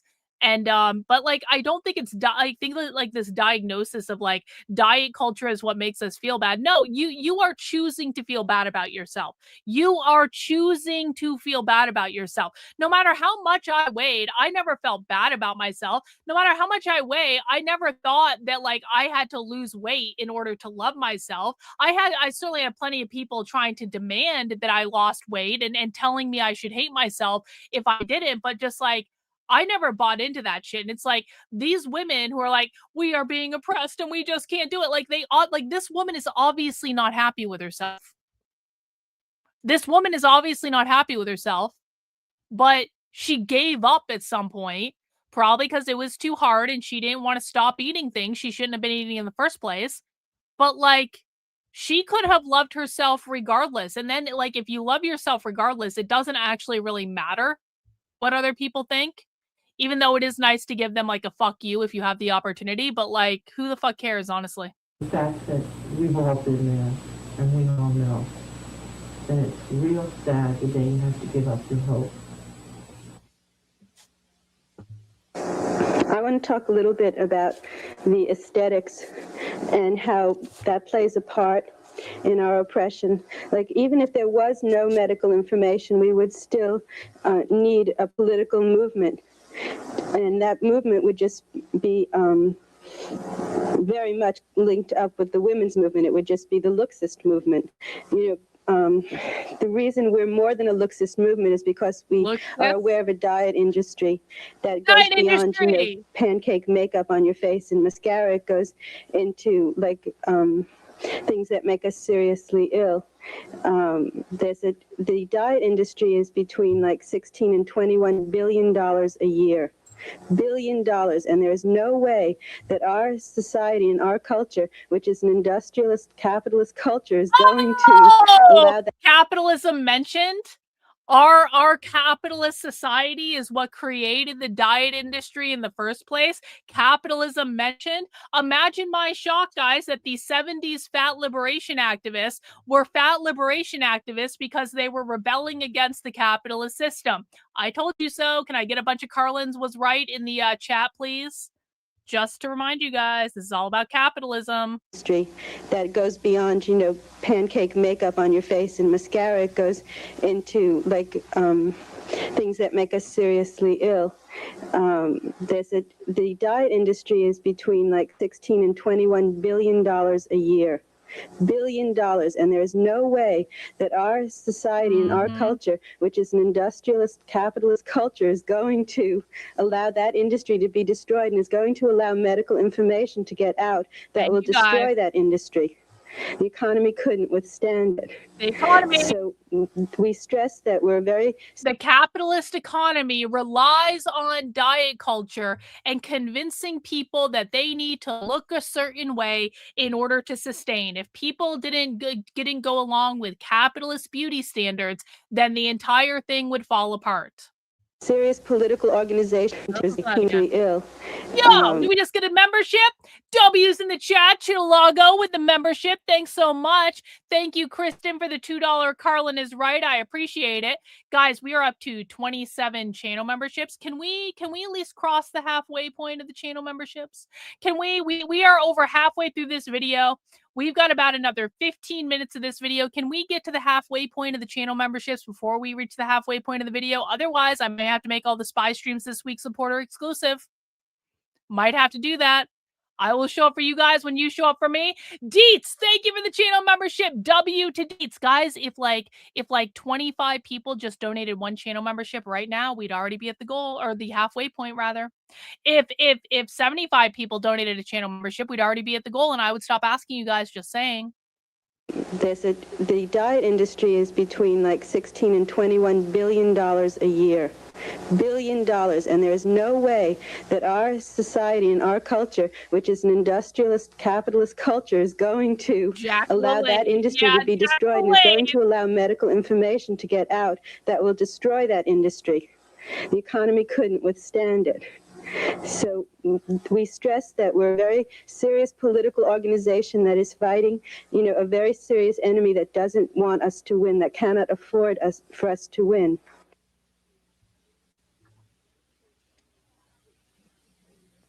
We single out as our special enemy the so-called reducing industries. These include reducing salons, diet clubs, diet doctors, diet books, diet foods, and appetite suppressants. I really want people to understand that when you're seeing all this crazy fat liberation shit today, when you're seeing people talk about how it's oppressive for people to be posting about their workouts at the gym, when you're seeing people who shit on other people for posting about losing weight, there are all sorts of crazy TikToks. I really want people to understand what we are watching right now, the movie, the documentary we are watching right now. This is the origin point for these ideas.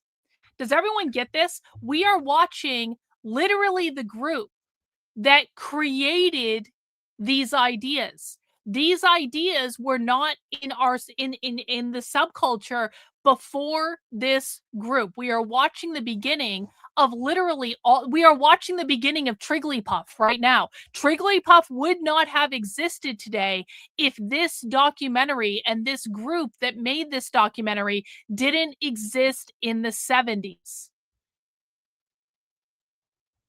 We demand that they take responsibility for their false claims, acknowledge that their products are harmful to the public health, Why they banned and publish long-term studies proving any statistical efficacy of their product.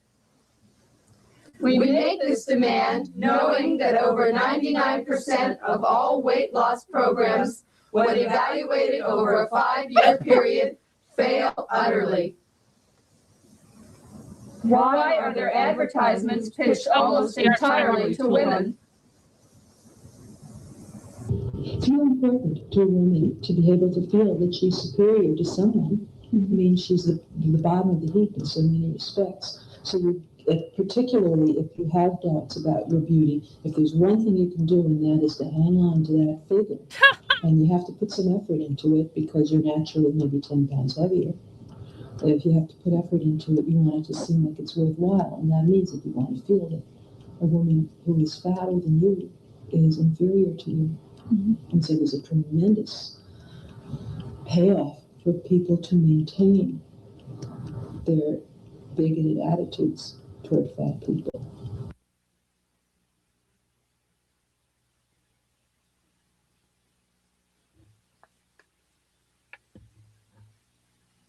Yeah, exercise is unpaid labor. Yeah, true, actually. True.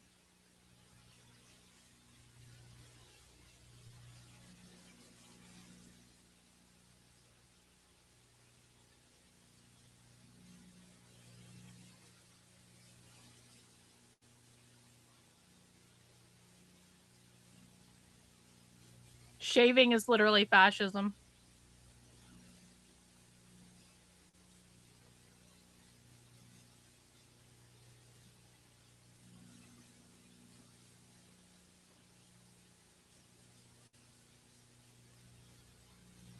It's why they don't shave their armpits when they're queer. Shaving is fascism. I'm not making that up. Shaving is fascism. If you ever wondered why they always have armpit hair when they're queer, that's why. Oppressive capitalist beauty standards. That's why they always have their arms up like that. From feminists, from women who are watching this tape, is to listen to what I have to say, to understand what my life has been like, to understand that my life is typical of the lives of the fat women that you see on the street every day. You see on the street, they're not dressed right, they're dressed in old, schlumpy clothes, and they look so out of date. Those are the only clothes you can get. And I want you to get the information from the Fat Underground, to understand what I feel, why I feel it, the rage that is in me. Thanks so much for the super chat, ANS. I appreciate you. I'm poor, but perhaps not for long if my patent file Friday gets adopted for Elon's batteries. Well, best of luck with that, bro. I hope that really works out for you. It's a game changer for severe environments where his fail at negative 20 degrees Celsius. My system can be uncharged for 72 hours in negative 60 degree capitalism. Hey, let's send a lot of luck to ANS here with his patent. I really hope that works out for you, bro. Good luck with that. Congratulations. That's awesome. Really appreciate the super chat. Yo, thank you, Mario. 5 gifted channel memberships. W's in the chat to Mario. Really appreciate it, bro. You rule. You rule. Guys, can we get another 5 gifted channel memberships? Can we get to our 50 halfway point? Can we do this? Can we do this? Are you guys gonna make me beg the entire stream? Please don't make me beg the entire stream. Come on. I'm a bit of a silent viewer. I feel like I've seen you in the chat before. I tend not to speak a lot in the chat, but I do appreciate your work very much. Cheers. Hey, I appreciate you, Mario. I appreciate all my silent viewers. I especially appreciate my silent viewers when they donate channel memberships to help us meet a channel membership goal, which we are only 33% of the way there. Guys, I'm bringing you fat liberation today. I'm bringing you fat liberation. No one else on the internet is showing you this shit. If we don't meet the channel membership goal today, I'm going to be real. I'm not mad. I'm just disappointed. I'm bringing you banner content today, and I feel like it's being underappreciated at the moment, but we'll get there. We'll get there. I have faith. I know if I just keep cajoling and asking, I'll get it. I know you guys will. The part that you play in causing that rage. Yeah, exactly. Yo, Frank! W's, Frank! Thank you! W's for Frank! To give respect to us for who we are, for the fact that we've survived in a hostile country, in a hostile territory, and that we're just like you. What is the relationship of... Hang on. Cass Elliott's death to your life. Okay, we'll get to that in a second. How do I send a gift and stuff? I'm confused and new to this. So they should be, the channel memberships should be under the super chat function on YouTube if you're watching on the browser. So you should just be able to click on the super chat function. It'll give you the option to send in channel memberships if you want to do that. But if you're on your phone and you can't figure out how to give channel memberships, because I know some people have a hard time with that, you can literally just send in a super chat and designate it as a channel membership, and I'll count it towards the goal. Channel memberships are $5 each. So if you send in a $5 super chat and you say channel membership, then that will count towards one channel membership. So I hope that helps. Thank you so much for asking. I appreciate it. I heard the other day that someone did purchase channel memberships on an iPhone. So I don't know. I don't know what's going on with YouTube, but I know that if you can't send channel memberships for whatever reason, then you can just send in a super chat and designate it as that, and I will accept that because people are having a hard time with it.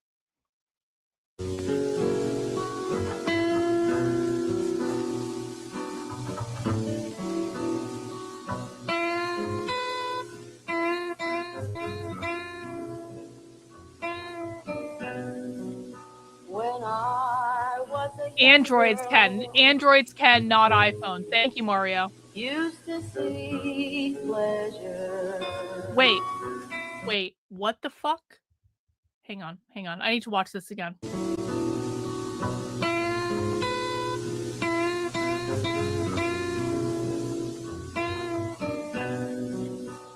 She had a beautiful voice. Yeah, real. Used to see pleasure. The fuck is that word? Clitiorectomy?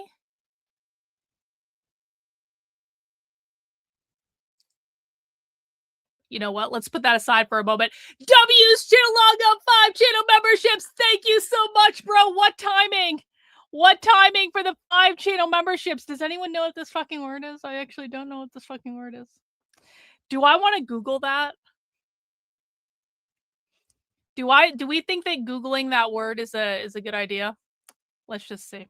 I'm gonna do it. I'm not gonna put it on the screen. Clitiorectomy. Oh no, that's not the right word. That's a different thing.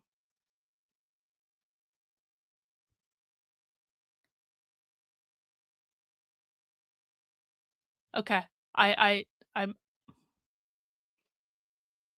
that means remove. That's like female circumcision, right? The removal of the what a horrible idea. Why would anyone do that? Why would okay. What the fuck does this have to do with being fat? When I was a young girl, used to drink ale out of the ale house and down to a jailhouse, right out of a barroom, down Or sterilization.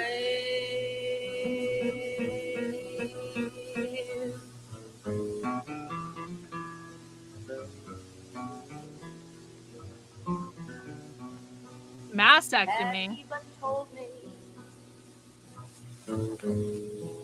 Before he shaved me,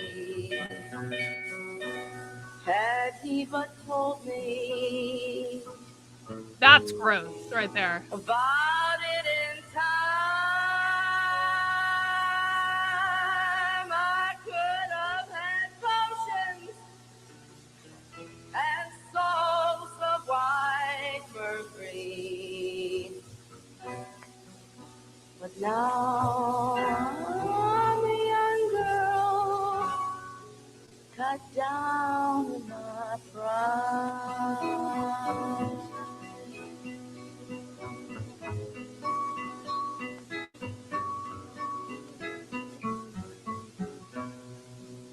Get sick, young gamblers, to carry my coffin. Get me 6 young riders to sing me a song. The pill.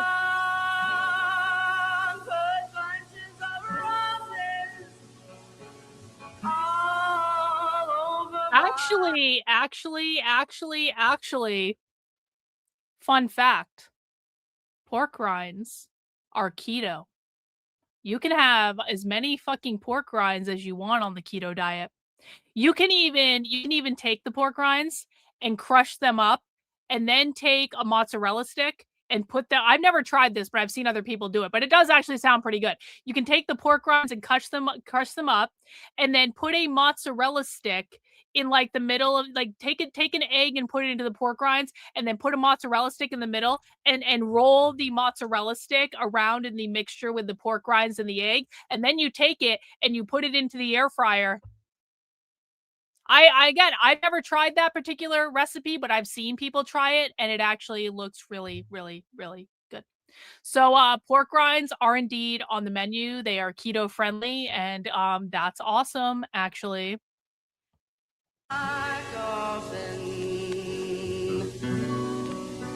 Roses to muffle. And wrap it in bacon. Yep, you can do that too. Yep.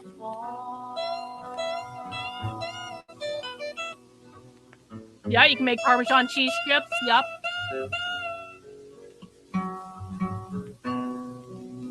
When I was a young girl, I used to seek pleasure. When I was a These are all the ways we're that's right. girl. Reagan figured it out. Holy shit, these are all the ways we're oppressed by capitalism. Every single one of those words on the screen is a different way. Holy shit, Reagan. Reagan's right. Reagan's right. Yep. Yep. Yep.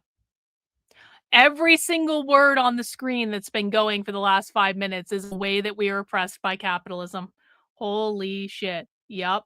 This is also true. You can have jalapeno poppers, take a jalapeno pepper and put some cheese in that shit and then wrap it in a thing of bacon. That is a delicious treat. And it is keto friendly.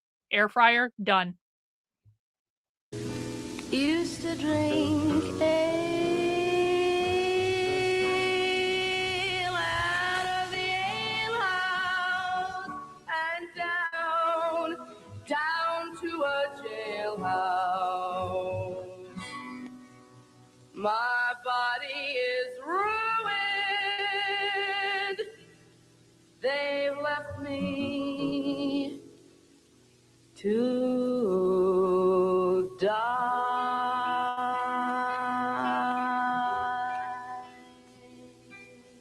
They meant the diet pill or the birth control pill, Goro, I think. I think they meant both.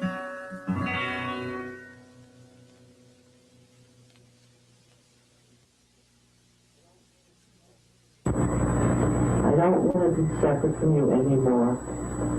Too long I've had to be separate. Too long I felt out of place.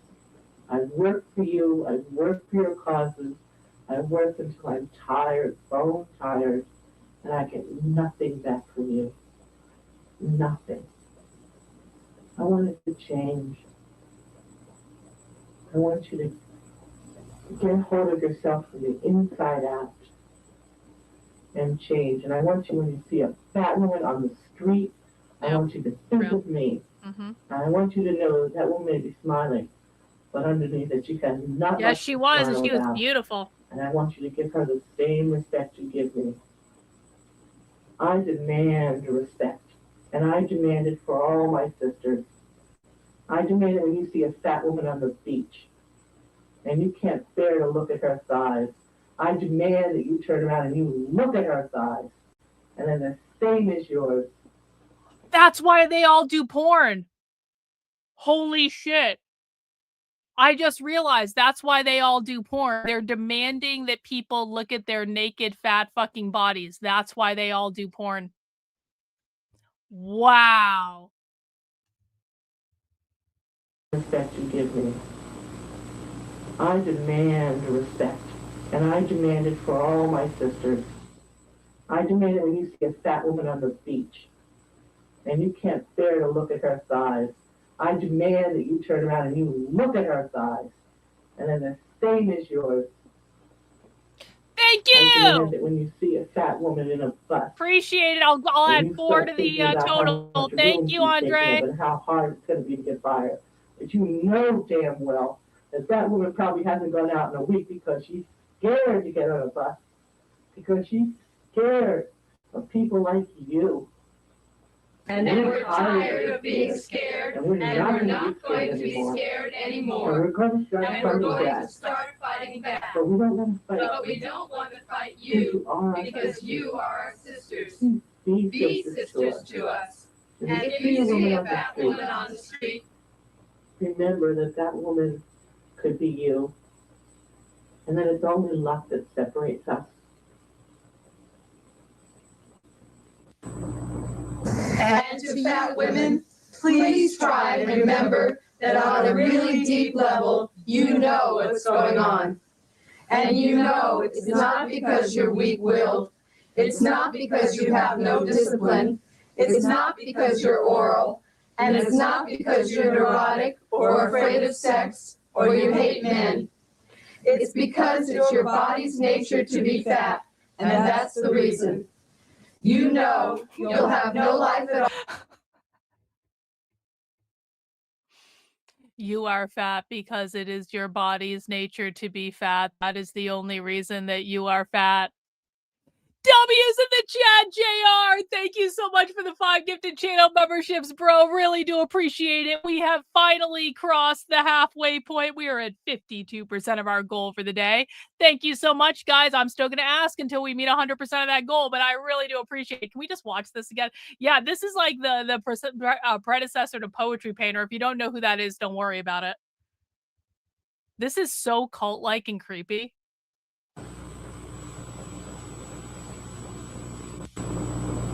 And to fat women, please try and remember that on a really deep level, you know what's going on. And you know it's not because you're weak-willed. It's not because you have no discipline. Yo, Goro over on Rumble. W's to Goro over on Rumble for 5 channel memberships. Thanks so much, Goro. You rule. Appreciate that, bro. Guys, on Rumble, you're welcome to donate channel memberships as well. I see you, Rumble. I'm watching you as well. It's not because you're oral, and it's not because you're neurotic or afraid of sex or you hate men. It's because it's your body's nature to be fat, and that's the reason.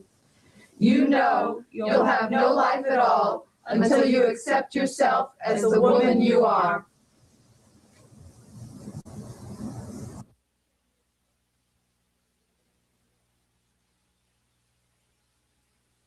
For more information, contact the Fat Underground in Santa Monica, California. That's pretty much it. There's some credits. That's pretty much it. All right. That's part 1 of our stream today. Don't worry. I've got more fat liberation content for you. But I just want to do a quick poll of the chat.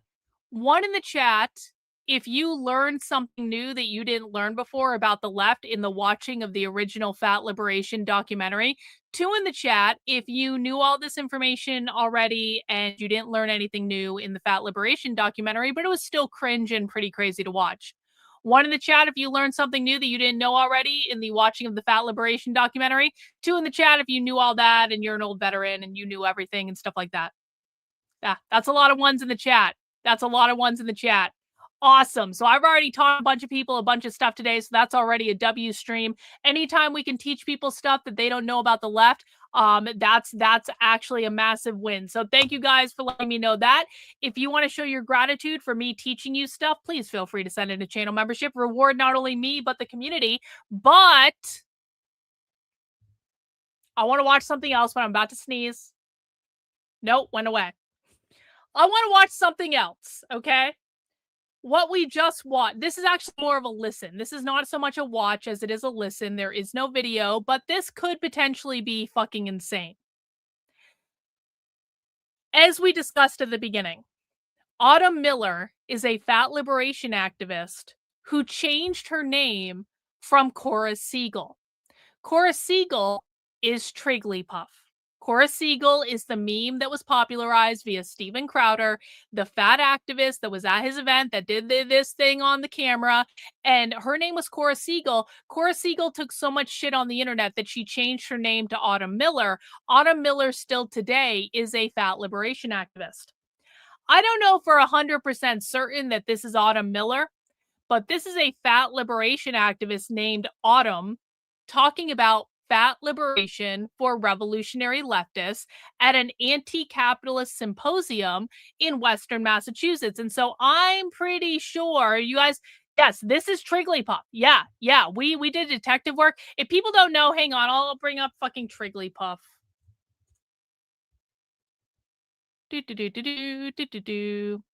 This is Trigglypuff.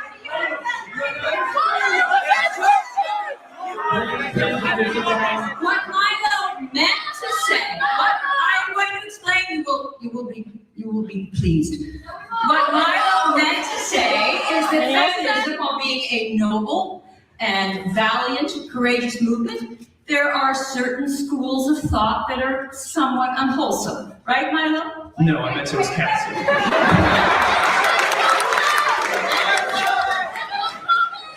I am here to provide some adult supervision. Psychologist! Calm down, young lady.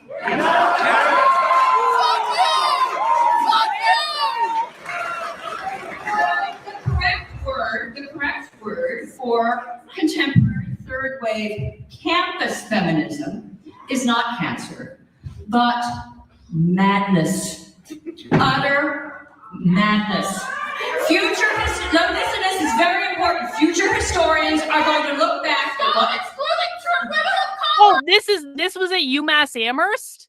Oh, that makes sense then. That the fat liberation thing is in Western Massachusetts. UMass Amherst also in Western Massachusetts. Yeah, this has got to be Autumn Miller on this fat liberation thing that we're about to watch. 100%. Candace, thank you so much for the super chat. The irony here is that fat people consume more, so create more value for capitalists. Do these people ever talk about that? No, because they believe that they're not consuming more. They believe they are consuming the same as everyone else. Is this the one with the song? I don't think this is the one with the song. This is like the origin video. Should we watch the, let's see. Is this the one with the song?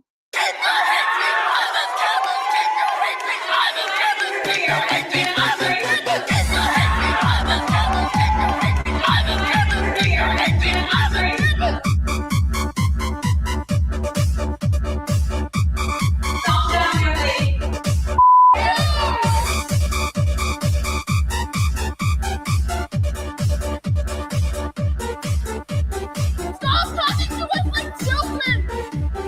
This is free speech if you're so concerned! Yes, it is!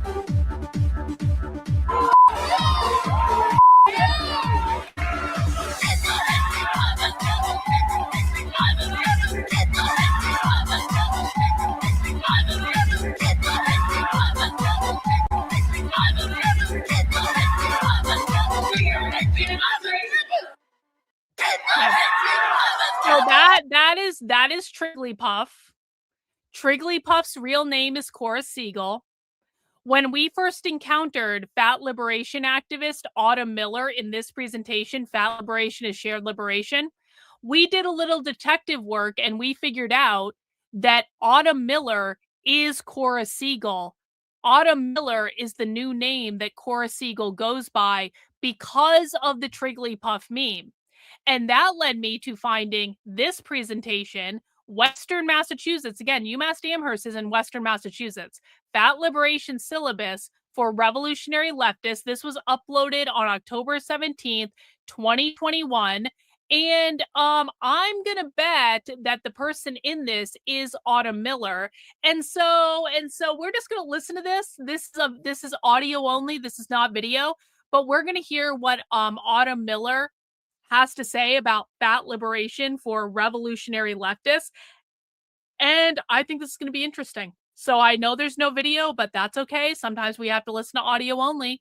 Let's get this party started, guys. We are still 43 channel memberships away from the goal. If we can hit the goal, that would be awesome during the course of this. As a reminder, all channel members are invited to movie night at 9 p.m. tonight. We will be watching Fahrenheit 451 in the supporter Discord at 9 p.m. tonight. That's the original, not the shitty HBO remake. And so if you get gifted a channel membership today, check the post tab on YouTube. You will find the information to the Discord where you can come and join us at 9 p.m. You can also join if you're over on the Substack. Look in the chat section. You will find the link there if you're a supporter over there. Come and join us for movie night every Monday night. MacBeat's playing some awesome dystopian movies. So that is going to be happening later on tonight. So we could potentially get another 43 people into the Discord tonight, and that would be awesome. But you guys got to donate some channel memberships. Way it goes. All right, let's get this party started. Yo, Malcolm! With a 10 gifted channel membership, Malcolm. W's to you, bro. Thank you so much. Really appreciate it. You rock. Yeah, we watched PCU last night for movie night. That was a great movie. That was a great movie. All right, we are now up to 33. We are 2/3 of the way to our goal. Awesome, awesome, awesome. Captions. Anarchist anti-authoritarian Asheville FM. This is The Final Straw, a weekly anarchist anti-authoritarian radio show broadcasting from occupied Chaligi land in southern Appalachia. We bring you voices and perspectives from people, projects, and struggles around the world engaging in the long project toward liberation. You can email us with questions or suggestions at thefinalstrawradio@riseup.net or at protonmail.com, and send us letters at P.O. Box 6004. Yep, Lamb Blessing. Asheville, North Carolina 28816. This show is brought to you by Firestorm Books, located at 610 Haywood Road. Firestorm is a locally owned... We know Firestorm Books. Firestorm Books is in North Carolina. Firestorm Books is a queer bookstore in Asheville, North Carolina. We watch their content. Is this on their fucking website? Hang on. Let me just look this up. We know Firestorm Books. Is this on their YouTube channel? Because it might be even better if it's on their YouTube channel. Hang on. Fat Liberation. Is there anything fat related on their YouTube channel? Nope. Don't see it. Oh well. Worth looking. Cooperative, specializing in offbeat, underground, and independent literature. You can find a sample of Firestorm's catalog plus a full calendar of events at their website, firestorm.coop. This week, I am very excited to present an interview with Autumn, she, her pronouns, who is an anarchist and scholar activist on fat liberation in all its many nuances. The pervasive, classist, racist, and colonial nature of fat phobia, both in mainstream society and in far-left spaces and thought, and the roots of fat liberation as a structure which originates and lives with Black, Indigenous, and Brown, trans, and disabled people. We also speak about Autumn's syllabus entitled Fat Liberation Syllabus for Revolutionary Leftists, confronting fat phobia on the left and liberalism within the fat liberation movement. Liberalism is not meant as a positive word here. They're shitting on liberals. They're saying liberalism is not good. I literally just looked up Trigglypuff in Google and clicked a video. Like you can find it, I'm sure, if you just look up Trigglypuff in Google. In this document, she compiles writings on the many aspects of fat phobia and gives her own analysis in bulleted form. This document is available for public use, and you can find it at tinyurl.com/fatliberation. Okay, hang on. I can, huh? Let's see. tinyurl.com/fatliberation. Let's see if I can actually find that or if that still exists.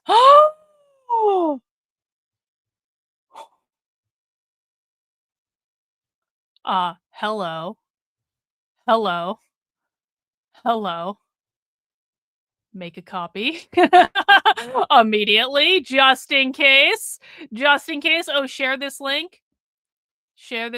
Copy link. Here you go. You guys go. If you want to look at it. Here you go. Let's see. Let's see. This syllabus was compiled by Sam. Sam is a fat, working class, Jewish, anti-Zionist, anarcho-communist. Sam has done, but didn't they just say this was Autumn's syllabus? Is Autumn also going by Sam? Is Sam yet another like name that Autumn is going by?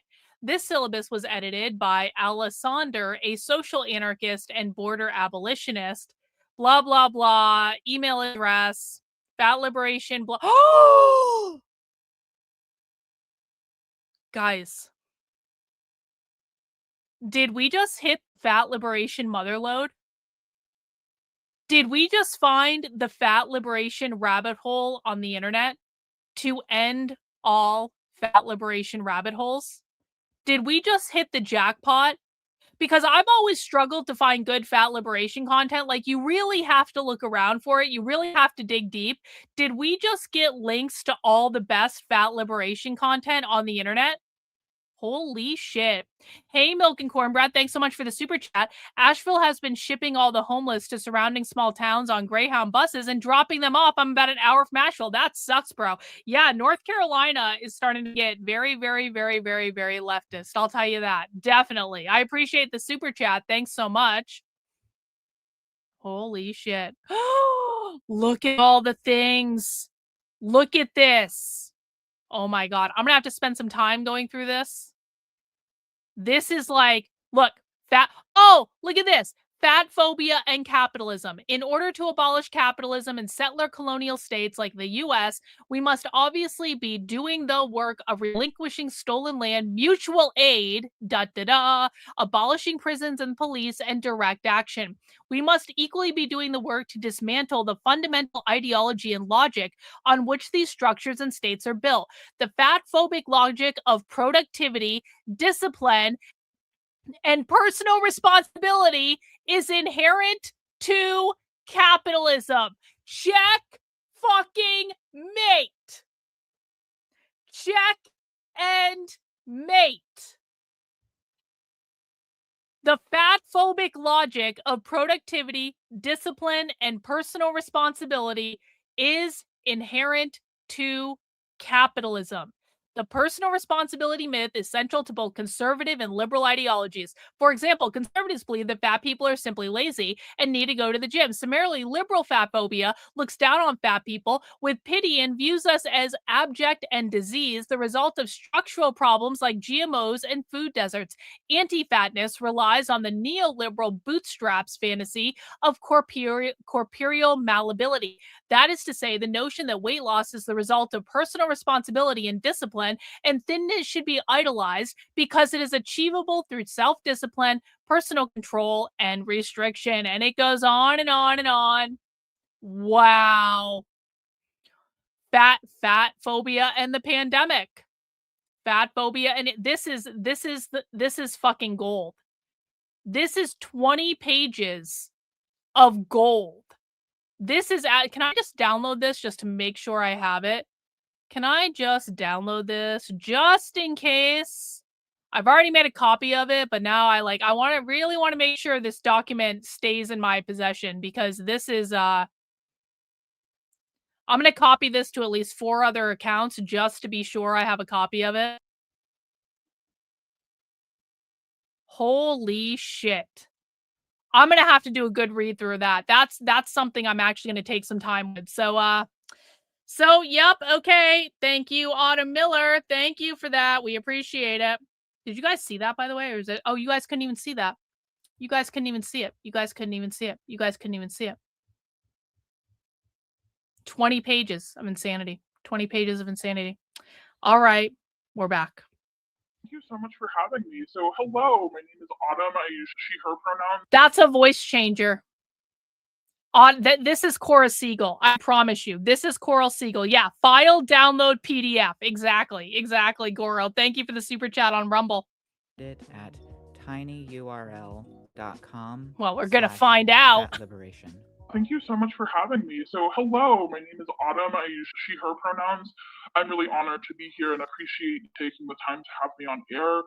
As some background about myself, I am an anarchist, scholar activist who focuses on abolishing racial capitalism through a fat liberation and disability justice lens. I am a white, Jewish, anti-Zionist, queer person. I'm a longtime organizer around mutual aid, prison and border abolition and anti-fascism, Palestine solidarity, as well as some direct action. So some of my work has focused on bringing a fat liberation lens to revolutionary anti-state left movements and looking at how we can create dialogue and, more importantly, coalition between our movements. That's awesome. Do you have any Yeah, more that's words Cora to say Siegel, about 100%. the Yeah. like scholar activist aspect to your work? Totally.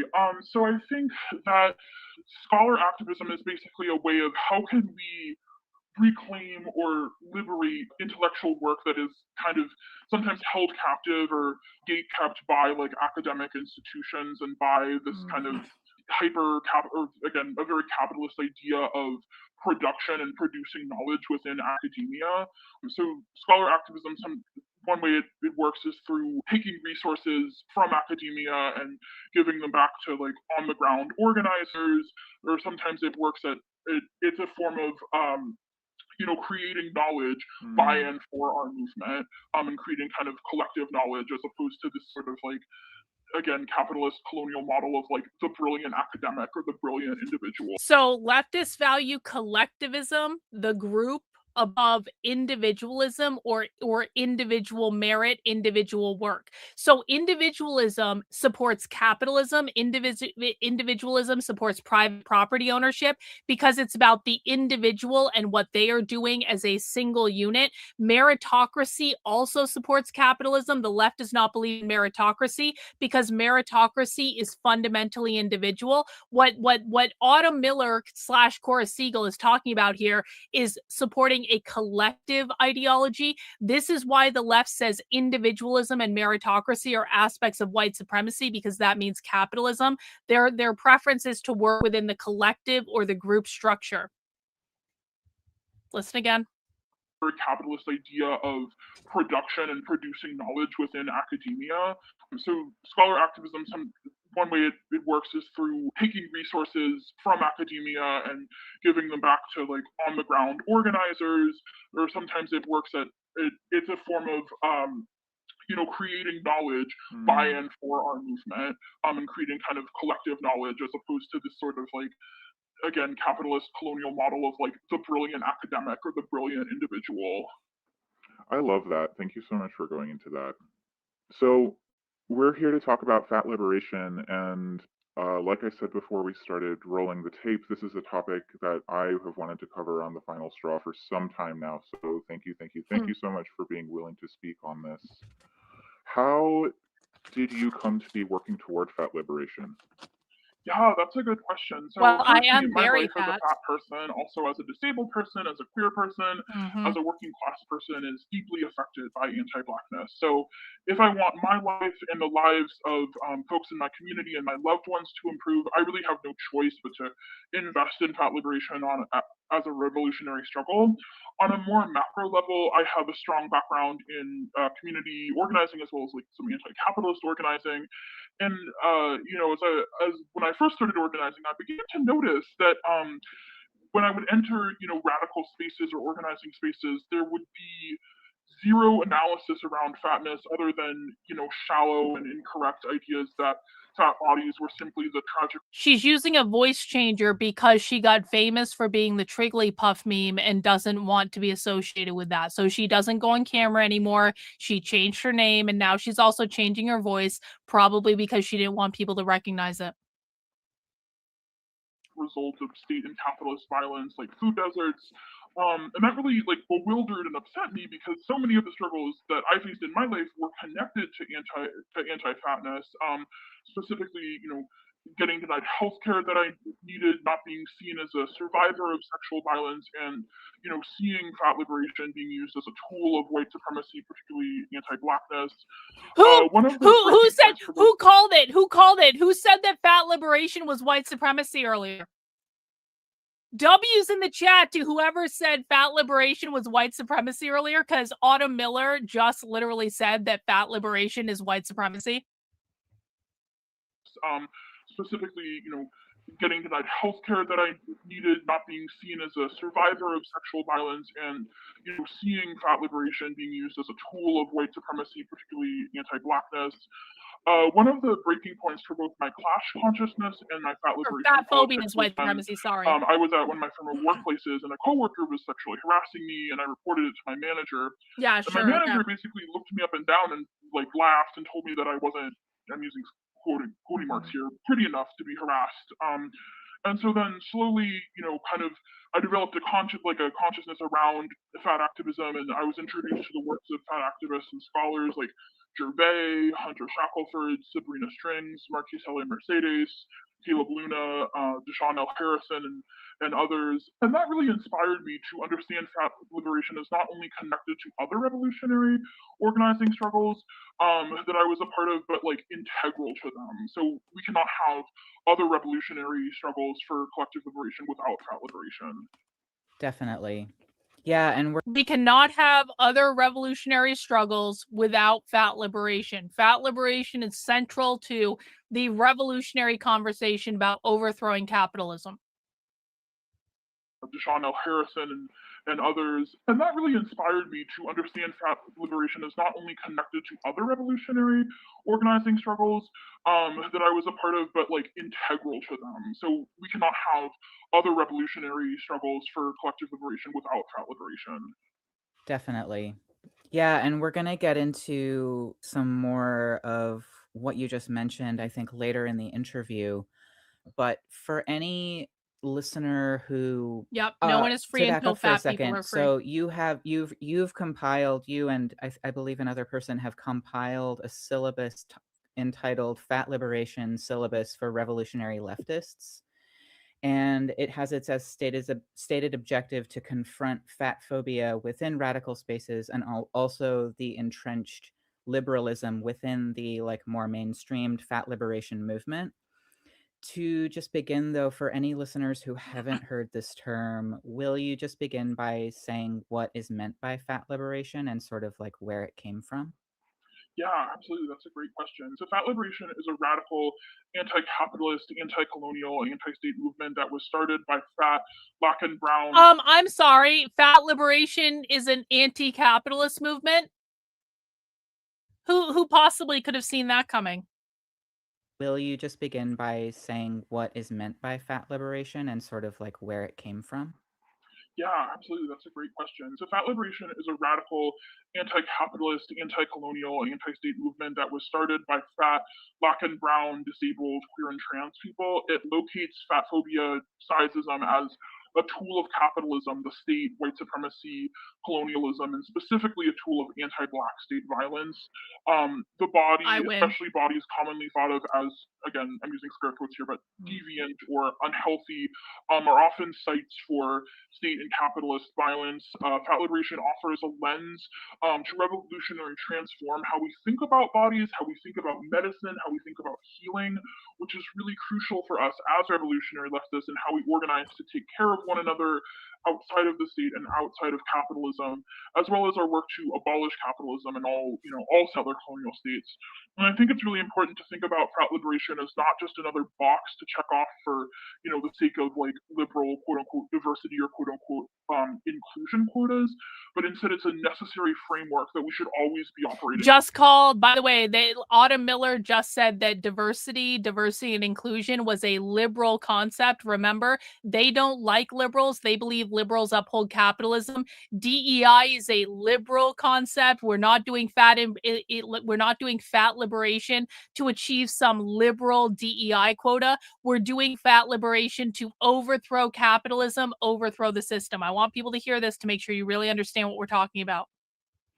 Gonna go back to the beginning. There we go. Yeah, absolutely. That's a great question. So fat liberation is a radical anti-capitalist, anti-colonial, anti-state movement that was started by fat, black and brown, disabled, queer and trans people. It locates fat phobia, sizeism as a tool of capitalism, the state, white supremacy, colonialism, and specifically a tool of anti-Black state violence.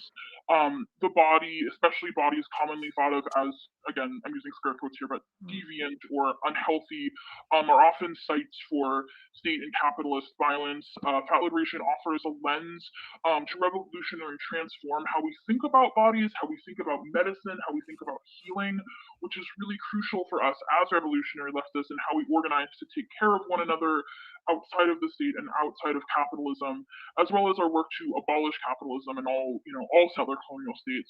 And I think it's really important to think about fat liberation as not just another box to check off for, the sake of like liberal quote unquote diversity or quote unquote inclusion quotas, but instead it's a necessary framework that we should always be operating within our activist spaces. Totally. So you mentioned like fat liberation or fat phobia's sort of like roots in colonialism and anti-Blackness and anti-Black racism, and not to like put you in a corner or like make you talk about stuff like from a subjectivity that isn't yours, but would you just like talk a little bit about that from your perspective and like what you've learned so far? Yeah, absolutely. So I first want to say that some of the really amazing scholar activists who have done that work, I just want to like shout them out and give credit where credit is due. And if any listeners have financial resources and can support these people's Patreons or donate to them, I really strongly encourage that. So there are folks like Deshaun L. Harrison, who just recently published a book called, I think it was just published in August. It's called Belly of the Beast, Anti-Flatness as Anti-Blackness. Dr. Sabrina Strings, who wrote a book about, I think, 2 years ago now called Fearing the Black Body on the Racial Origins of Fat Phobia. I want people to really understand this. So Autumn Miller is talking about, here are all the anti-capitalist fat liberation books that have been published that are influential. I really want people to understand this. If you want to know what the left believes and what ideas are floating around in the leftist ecosystem, you have to look at the books that are being published by the socialist book publishers. You have to look at the zines that are being published in the zine archives. Zine archives exist all over the internet.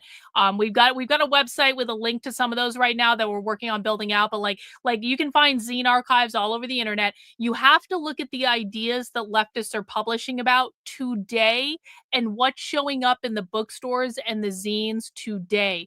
Publishing is a huge thing on the far left. There are many socialist book publishers: Haymarket Books, Verso Books, Pudo Press, PM Press, AK Press, the fucking Party for Socialism and Liberation has their own press. I forget the name of it. There are all sorts of different socialist book publishers that like exclusively publish far left books. If you do not see a topic showing up in far left publishing or in their zines, the left does not care about it. I'll give you an example of this. Degrowth.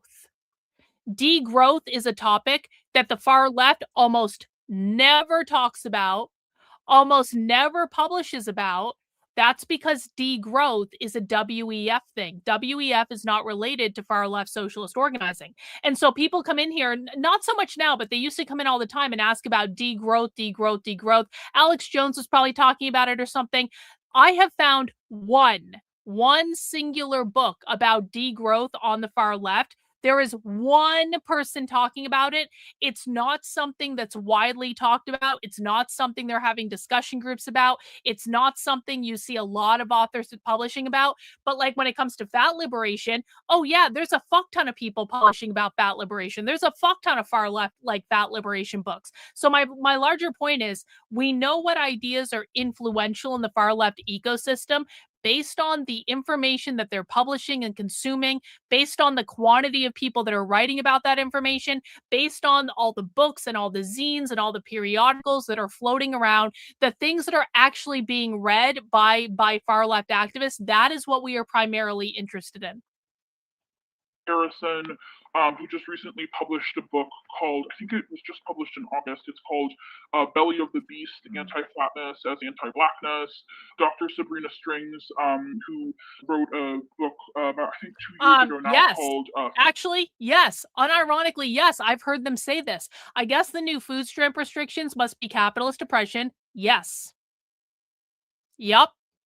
Exactly. They believe they are entitled to those food stamps. They believe they're entitled to do whatever the fuck they want with those food stamps. And so, yes, if there are restrictions on the food stamps, that is literally capitalist oppression. Because when they're saying capitalism, they mean the United States government. The United States government is a capitalist ecosystem. And so if the government is making rules that prevent them from doing something they want to do, that is very literally capitalist oppression. The Black Body on the racial origins of fat phobia. Hunter Shackelford, who is a really amazing fat Black educator, artist, and activist. And basically, they've explained that that the origins of fat phobia are... The WEF are not radical revolutionary far leftists. We've got to start being honest about this. No, they are not the same. It's not the same leftist ideology at all. No, stop lying. No. Very intertwined with the rise of colonialism and racial capitalism. And unlike other systems of oppression, we only have to go back about 300 or 400 years to kind of find the origins of fat phobia. And so if we think back to the original colonization of Turtle Island, or the so-called North America. Pop quiz. What is Turtle Island? Everyone should know this from last December when they arrested people in the Turtle Island Liberation Front. What is Turtle Island? Andy No doesn't know this, by the way. Andy No has no idea what Turtle Island means because Andy No doesn't actually understand the far left. What is Turtle Island? Is my audience smarter than Andy No? Turtle Island is America. It's North America. It's America before it was colonized by the oppressors. Turtle Island means America before it was colonized. America.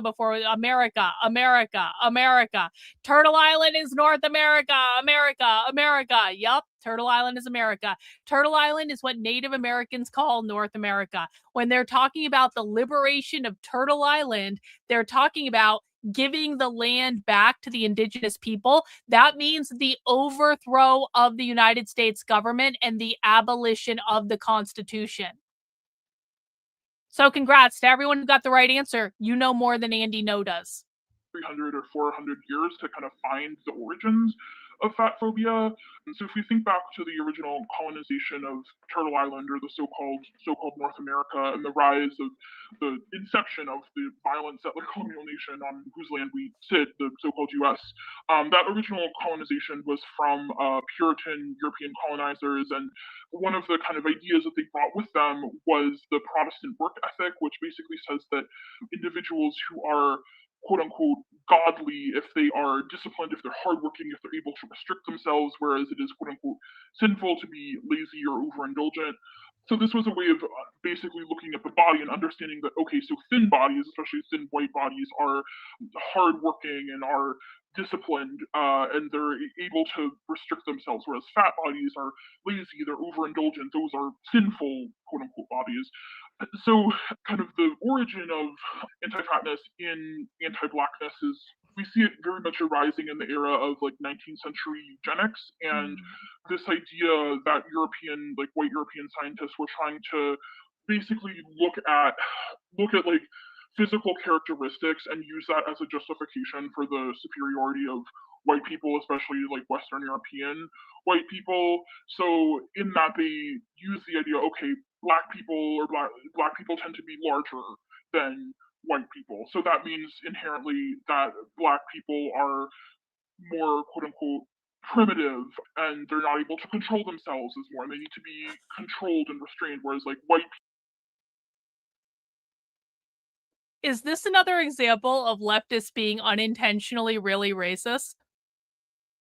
Because it wasn't us that said black people are fat because they're primitive and can't control themselves. It's literally the leftists saying black people are fat because they're primitive and can't control themselves. I love it when leftists are unintentionally just extremely racist. It's actually awesome. or black people tend to be larger than white people. So that means inherently that black people are more quote unquote primitive and they're not able to control themselves. So as well, and they need racist to on be him. So controlled racist. and restrained, whereas like white people are, able to like have discipline and they're more intelligent and they're quote unquote more advanced. Okay, we got a question. So is capitalism racism against fat people? They bring up, okay, capitalism is oppressive to everyone. Capitalism, which is defined on the left as private property ownership, is oppressive to everyone in every possible way. Every issue that the left has goes back to capitalism. Capitalism is racism because capitalism, private property ownership, created the institution of slavery. The institution of slavery would not have existed without capitalism. Slavery created systemic racism, racial disparities caused by slavery. The left believes the only way to get rid of racism, which they define as systemic racism, not about individual skin color, about the system. They believe the only way to get rid of racism is to get rid of capitalism because capitalism is the institution that created and today supports racism. Capitalism is also oppressive to fat people because it's trying to make them spend money within the capitalist diet culture to live up to capitalist beauty standards that are only there driven by the evil capitalists. Literally every single issue the left has goes back to capitalism in some way. So yes, capitalism is oppressive against black people. Capitalism is oppressive against fat people. Capitalism is oppressive against fat black people. Capitalism is oppressive to everyone. The root cause of all of this is always capitalism. Again, private property ownership, because private property ownership creates hierarchies in which some people have more resources than other people. All hierarchies create oppression. The only way to get rid of oppression is to get rid of all hierarchies. All hierarchies are created by capitalism. Get rid of capitalism, you get rid of all hierarchies. That creates equity. That is the Marxist utopia. Hope that makes sense. And then, in the era of 19th century eugenics, that was when body mass index or BMI was like developed as a concept, and it was very much used to label white bodies, especially white men's bodies, as normative or healthy, and label black people's bodies as obese and unhealthy. And so this continues to this day, where we see the entanglements of fat phobia and anti-black violence continuing through medical establishments. Again, where fat black patients are less likely to receive care that they need. I mean, fat patients in general are less likely to receive the care that they need. They're often just told to just lose weight. The state has a strong way that they surveil and target Black, Brown, and Indigenous communities for having quote unquote high rates of obesity, and then using that as a justification to have child protective services come in and remove fat children. There's a lot of work done by Dr. Dorothy Roberts on kind of the child welfare system not actually being about child welfare and just being another way for the state to like Nope. No. I am not asking you to provide a conservative right-wing interpretation of what I said, because that is not what the left believes. What you're saying is, so these people scapegoat capitalism. No.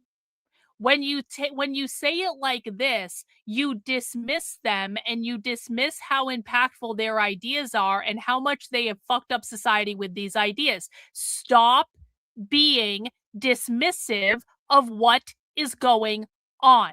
These people behave the way they do because they believe that capitalism creates all problems in our society, and the only way to create a better world is to overthrow capitalism. Everything they do comes down to that central idea. When you dismiss it by saying things like they're just creating a scapegoat, that is why the left is winning and why you're losing. I'm not trying to make you feel bad. You say you're a normie and you're trying to understand, and I appreciate people who want to come here and understand, but you got to really understand this. The first step towards understanding the left is to stop dismissing them and to stop believing that they're all stupid and to stop trying to dismiss their ideas as crazy, because we don't agree with their ideas, but they are winning and we are losing. Okay. And so you can ask questions if you want, but I'm going to give you feedback when you get shit wrong. Okay. This is a classroom, guys. This is not just something where I'm going to repeat back what you want to hear. You are sitting in my classroom right now. You are in a class. if you say something that is incorrect in my class, I am going to correct you so that you don't do that again, because this is about learning. This has no relevance at all, Deborah. This has no relevance at all. They don't care. They have a different perception than you. Did they ever research Karl Marx? Yeah, they talk about Karl Marx all the time. They read his books all the time. But they're doing way worse shit than anything having to do with Karl Marx. You've got to move beyond the owning the libs bullshit. I'm sorry, have they ever even looked into Karl Marx? Because he was a horrible person for X, Y, B, and Z. Okay, Deborah, do me a favor. Go to a leftist event and tell them, excuse me, have you ever researched Karl Marx? They're going to know more than about Karl Marx than you do, by the way, and they're going to dismiss every single thing you say, because you aren't going to say anything that's going to debunk any of their ideas. The only place you are debunking their ideas is in a conservative ecosystem, and that doesn't matter because it's not going to change the way they think. So I don't think you're going to get anywhere with that. I would suggest instead listening to what they're doing today, because Karl Marx has been dead a long fucking time. They are doing this shit today. So can we please focus? And monitor Black families or Indigenous families or brown families, and disproportionately, like, Black and Indigenous children are removed from their homes, and for like really I got you, bro. I got you. Don't worry about it. Because there's this kind of don't feel bad. It's That's hard what to learning find is. the racial statistics of children who are removed from their homes, but because oftentimes quote unquote obesity is used as a justification for that, I think it's pretty easy to infer that that's oftentimes a justification for removing children, like Black and Indigenous children, from their homes.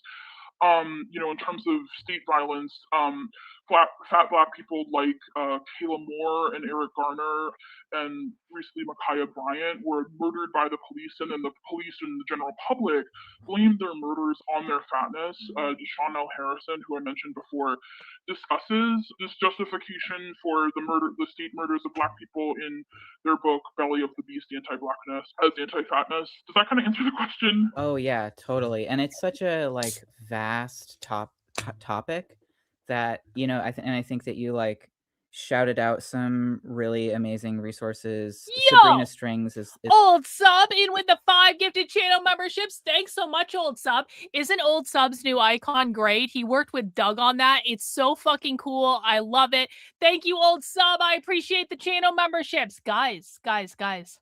We are now at 72% of our goal. Can we hit 100 new channel members before the stream is over? I think we can. Again, if I've taught you anything in the course of this stream, if you've learned something new, please feel free to donate a channel membership. You not only support me, you also support other people in the community.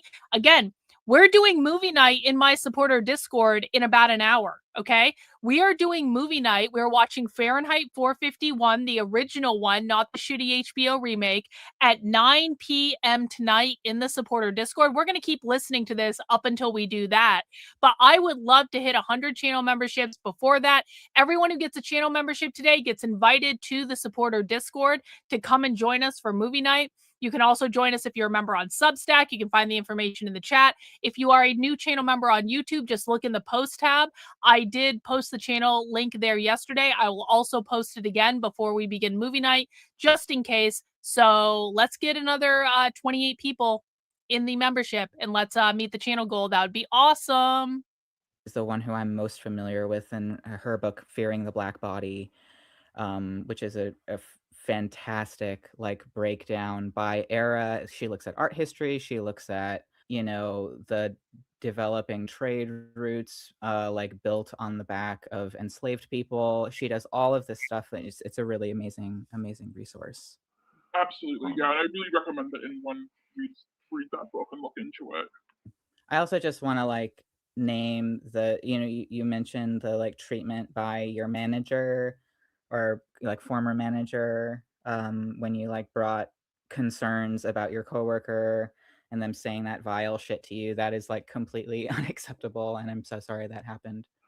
Thank you. Yeah, no, thank you for sharing that. Yeah, and I think that that kind of highlights, and I talk about it a little bit in the fat liberation syllabus, but there's a really kind of disturbing intersection between fat phobia and rape culture that I don't see getting talked about enough, and I'm hoping that those conversations can get started more. Absolutely. Hopefully this will like help start that conversation a bit.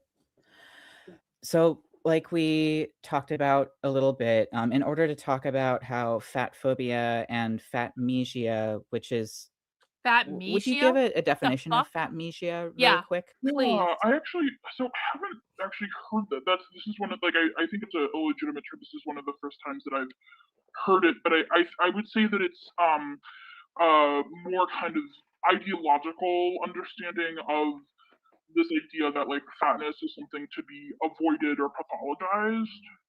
And it's like distinct from fat phobia in that like phobia is like a fear. Yeah, I'm not exactly sure. Okay, this is a good question. Okay, hang on. I have a daughter-in-law that speaks about fat shaming, but she may not be left. Is there anything I can say to her? Honestly, no. There's really not.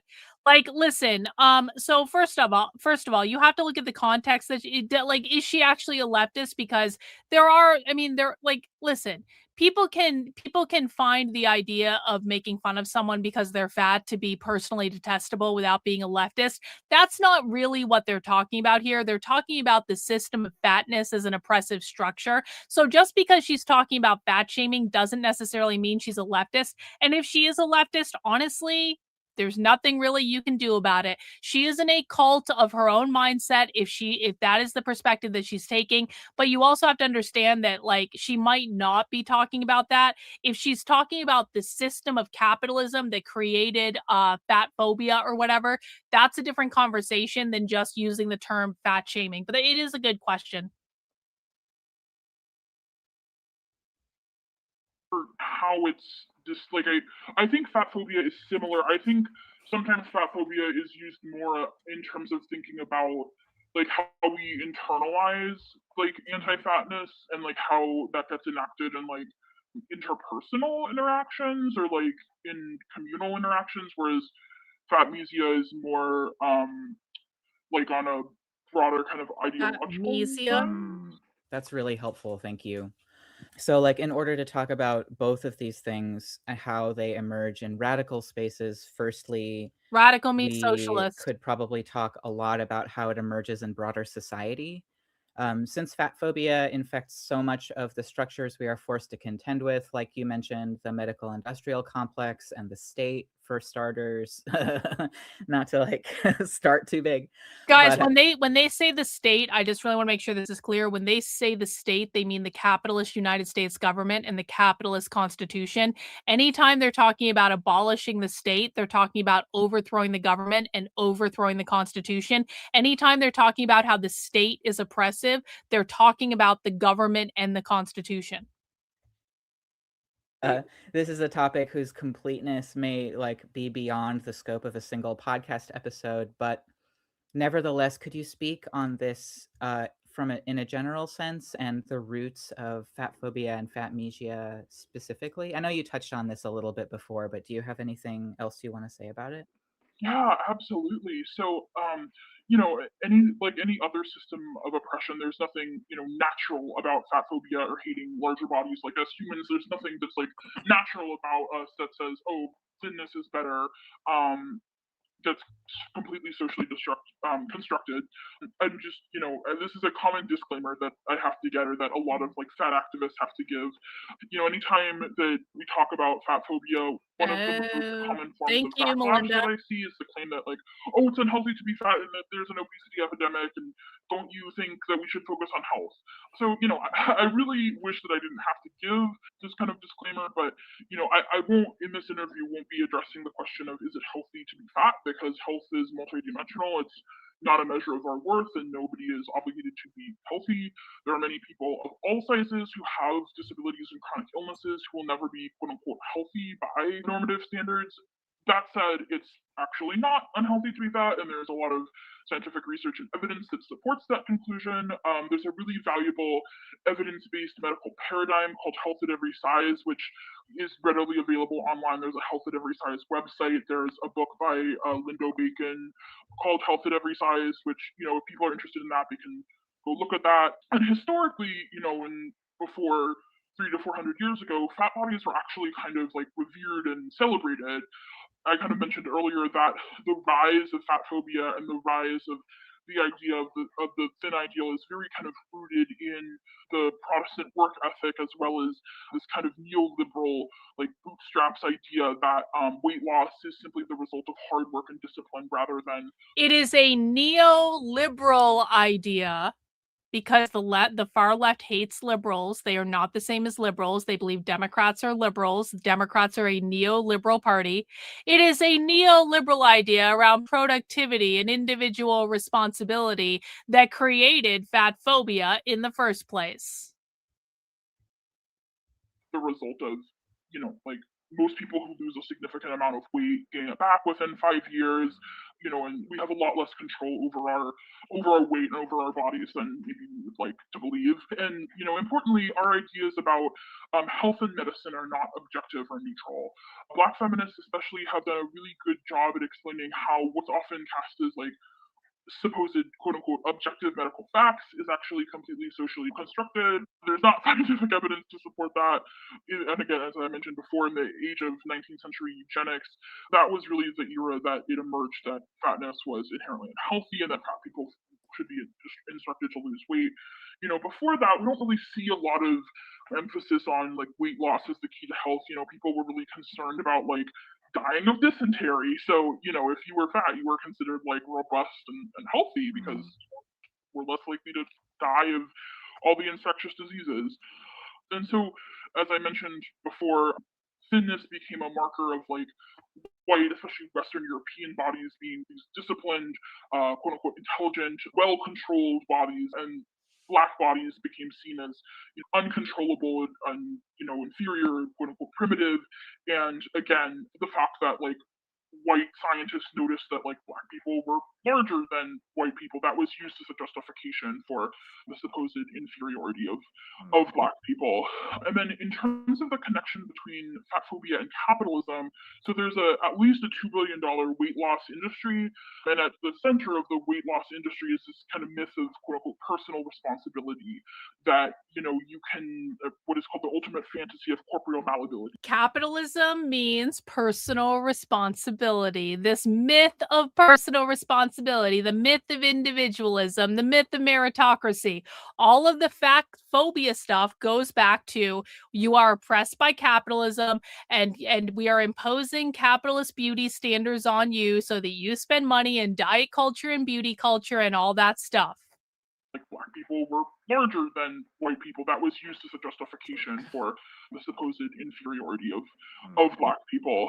And then in terms of the connection between fat phobia and capitalism, so there's at least a $2 billion weight loss industry, and at the center of the weight loss industry is this kind of myth of quote unquote personal responsibility that you can what is called the ultimate fantasy of corporeal malleability. That is to say that like if you just work hard enough and if you're just disciplined enough, and if you just restrict, you just eat the right things, if you just eat like healthy organic food and you just force yourself to eat that thinness can be achieved through that. So importantly, there's this kind of these two models of fat phobia that tend to emerge, this one of conservative content and this one of kind of like liberal pity or liberal fat phobia. So, for example, conservatives believe that fat people are simply lazy and that, we just need to go to the gym and put on the cheeseburger. And then on the, I wouldn't even call it the flip side because it's not the polar opposite of this, but liberal fat phobia and this kind of liberal pity model looks down at Hang on. Can I tell what brand of sunglasses HT has just by looking at them? I can't actually. I have no idea. I don't know. Maybe why don't you just ask HT what his brand of sunglasses are? I'm not like a sunglasses expert just because I own way too many pairs of sunglasses. People as objects of pity and views us as abject and disease and as the result of, structural problems like GMOs and food deserts. And oftentimes this is very racialized. Like this is oftentimes like white liberals looking down at like fat black and brown people and just thinking, oh, those, they just need to be taught to like eat better, basically, through a very kind of like paternalistic forms of intervention. And I just really want to touch on that, conservative contempt and liberal pity are not polar opposites, right? They're kind of different sides of the same coin. Like they both result from this idea that fatness is pathological and that it needs to be eliminated. That's a really amazing breakdown. I like the sort of like the double pronged, not even like dualistic, because like you said, it's not polar opposite, like the conservative and liberal like lenses through which this is, largely viewed in society is like really interesting to think about. And also like the neoliberalism inherent in the weight loss industry too is, I think, we're totally remarkable. Like the whole like individual, focus on like your individual effort or whatever. It's like tantamount to being like, oh, all y'all who are like buying a new toothbrush every year, you're causing climate change or whatever. Yo, It's like thank you, Ben it's totally W. ridiculous, Appreciate but it's just, it. at the same time, it just rules so much of like how this is.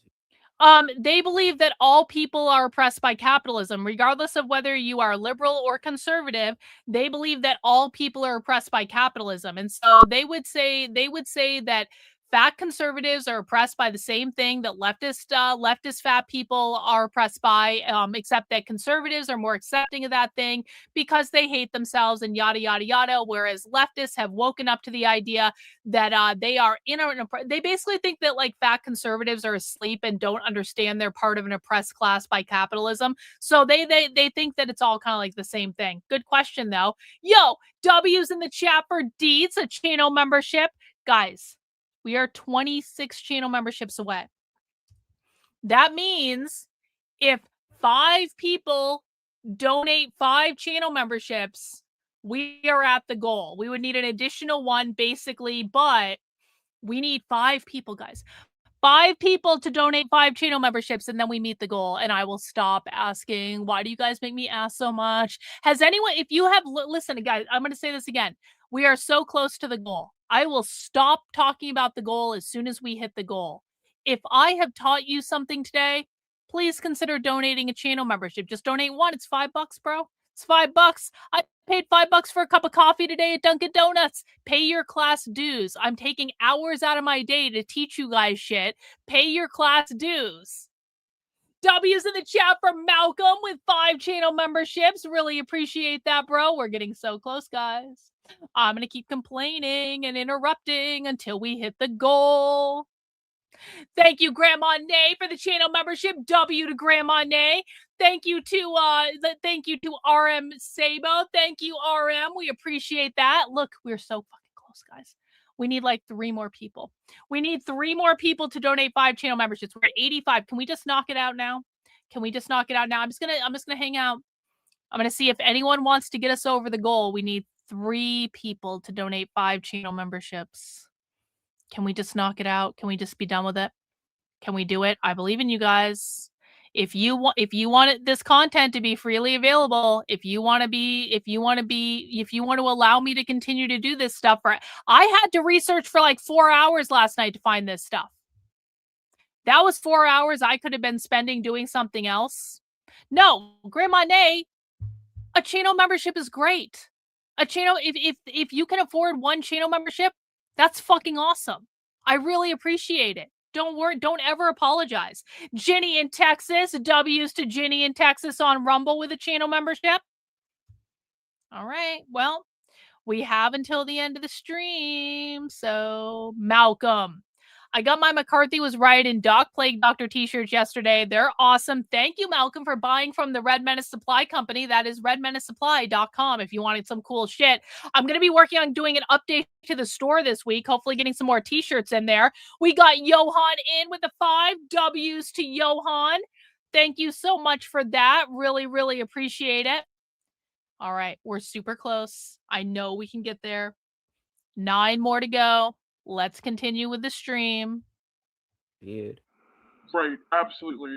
And I would say that really views how we think about health and just how we think about wellness, because I think that there's this really great podcast that I will mention in some of the, I don't know if maybe maybe I'll mention it later, but it's called Food Psych, and the person who like is the host, her name is Christy Harrison. She's like an anti-diet dietitian, and she talks about a lot about the social determinants of health and how only about 30% of health outcomes are determined by individual like health behaviors, including things like smoking or having unprotected sex, which are like no judgment, of course, but just like causally linked to health risks, maybe. But I think that just goes to show that the real threats to our health are not necessarily like what we eat or how much we exercise, but stress caused by racial capitalism, caused by poverty, caused by state violence. And I sort of wonder, when we're so focused on like oh, how can I personally like restrict my consumption so I don't cause global warming, or how can I like I'm using scare quotes, but like how can I eat as healthy as possible so I will have good health outcomes, rather than like how is racial capitalism and how is the state like making us like sick and like basically like having a really detrimental effect on our body minds, and it's kind of like a distraction from the important questions. Absolutely. And just to support that briefly, I have a friend who's an ER nurse who says that he says that Correct, like about 95% of everything he sees is a direct result of racialized capitalism. Right, absolutely, and like just like stress, especially stress that's like directly caused by racial capitalism, is like that's probably one of the worst things for our bodies and our minds. You're listening to the Final Straw radio show, and this is an interview with Autumn, who is an anarchist and scholar activist on the many forms of fat phobia on the left and how to better move toward a meaningful fat liberation. The Final Straw is a proud member of the Channel Zero network of anarchist podcasts, and here's a jingle from No jingle. Actually, no, let's listen to the jingle. I take that back. What's the jingle? Yo, jump the shark, W! Thank you! Say, burn it down! Burn it down! From Embers, anarchist perspectives from the territory currently occupied by the Canadian state. Find us wherever you get your podcasts or on the Channel Zero network. There's a whole anarchist communication network. I hope people realize this. Like, there's a whole anarchist ecosystem that most people never venture into. Apparently, this is the one from Canada.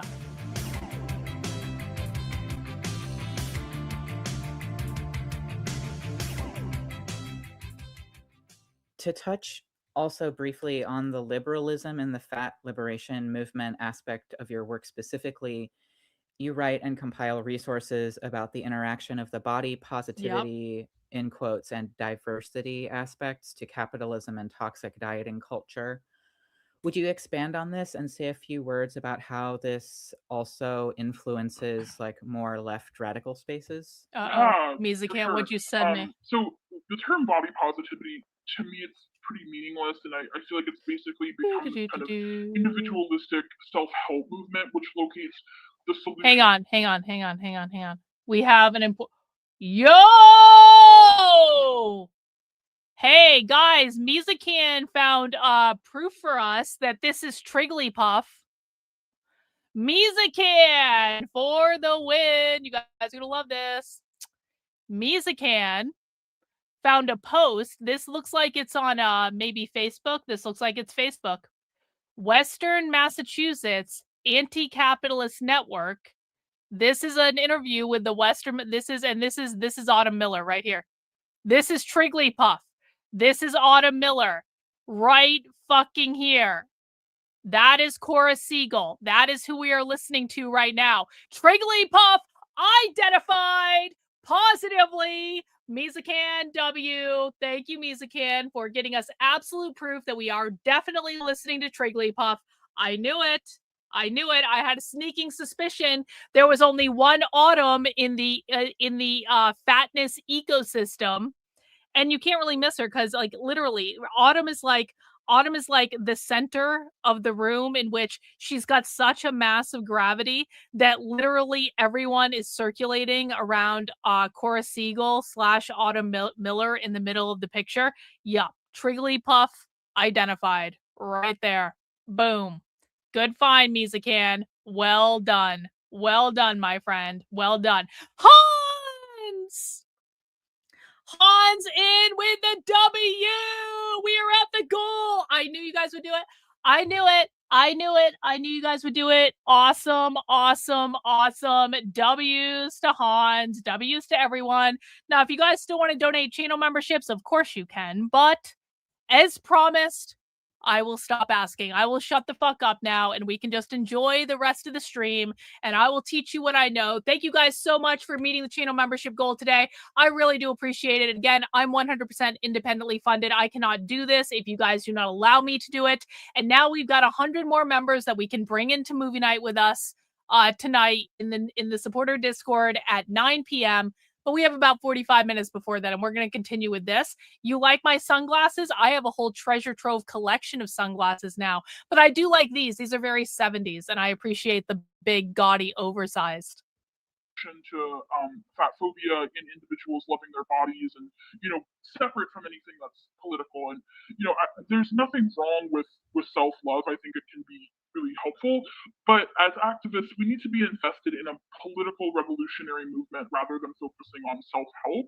Oh, And yeah? so I think that there's a political a lot of revolutionary ways movement? that, Holy especially shit. now, you will see capitalism really kind of co-opting body positivity. Like, if I don't know, like I feel like if you go on Instagram, like you'll see so many companies like trying to sell you something by proclaiming how, like, again, I'm using scare quotes, but like inclusive or diverse they are, and I think what is especially harmful about that is like when companies like do try and showcase fat people, or when celebrities try and showcase fat people in their music videos, it's like fat people are like treated as like props to show how like diverse and inclusive a celebrity or a corporation is. Like, for example, I think it was like 2 years ago now, Miley Cyrus has a video, I think it's called Mother's Daughter, and like in the video, like it's supposed to be like representation of like they Thanks, show a Hans. fat person, and they show someone who uses a wheelchair, they show someone like breastfeeding, but then thin white Miley Cyrus, able-bodied white Miley Cyrus is like still the center like of the music video. And so in that instance, it's that's just an example, I would say, of like fat people or disabled people becoming these props to just like prove how invested Miley Cyrus is in like diversity and inclusivity. And so my theory is that there hasn't really been a lot of conversation, at least in my experience, it's changing some, which is great, between fat activists and like revolutionary anti-state leftists. And I think a lot of that is definitely due to like fat phobia on the left, but more broadly, I think fat liberation tends to get siphoned off into these kinds of specific fields, such as like at best being about like public health, and at worst being this kind of individualistic like self-help movement that's led by like Instagram influencers or clothing companies. And so that doesn't really allow a space for us to draw connections and coalitions between fat liberation and anti-state anarchist or leftist movements, such as abolishing racial capitalism and abolishing prisons and borders, and why fat liberation is a part of that. And if there was that coalition, if those conversations were happening, we wouldn't have people who have been really active in like the body positive or the health at every size movement, being, for example, Zionists or endorsing Elizabeth Warren. One glaring example. Bro, like, have you guys ever watched My 600-Pound Life? Because listen, man, listen. They're like, for as many people who gave me shit for being fat, I was never plus size. I have like never worn plus size clothes. My 600-pound life is a whole new fucking level of how do you let yourself get like this? I don't understand it. I truly I cannot even. I know roughly what I was eating when I had more weight, right? I know what I was eating. Not that I was like being crazy about it. I was just eating sugar. Like I was eating more carbs. Like it was really just carbs. I was eating carbs. But it's just like, I can't imagine eating, I don't know, 4 times the amount of carbs that I was already eating to maintain like a weight that would be like 6. I cannot even imagine how those people even consume that much food every single day, and what they have to do to accommodate that that type of like, what I mean, you have to call it a lifestyle. Your lifestyle becomes entirely around food. It's like, holy shit, bro. Like, honestly, it's I don't even know what to say. If you ever want a show to like help you not maybe eat as much as you could be eating, or you know what I used to do? The last time I dropped weight pretty severely, it was when I was marathon training back in the day, because obviously if you run marathons, like weighing less is helpful when you run marathons. Which you know, people who don't know, I've run several marathons. I used to be a runner back in the day. And so like the last time I dropped weight severely was when I was marathon training seriously. And do you know what I used to do? I would go to the gym and I would bring like my iPad with me, and I would literally watch episodes of The Biggest Loser while I was on the treadmill at the gym, because I was like, if these fat fucks can survive this show, then I can actually just stay my ass on the treadmill and continue running on the treadmill. And it's just like, I don't know. Maybe I should have been watching my 600-pound life at the gym. Maybe I would have even lost more weight. Hey, thanks, Honky Kong, for the $20. I appreciate it. Thanks for answering the question. I wasn't sure how to approach it considering the language she was using. Yeah. I mean, it's really tough to say because I don't know what other language she's using.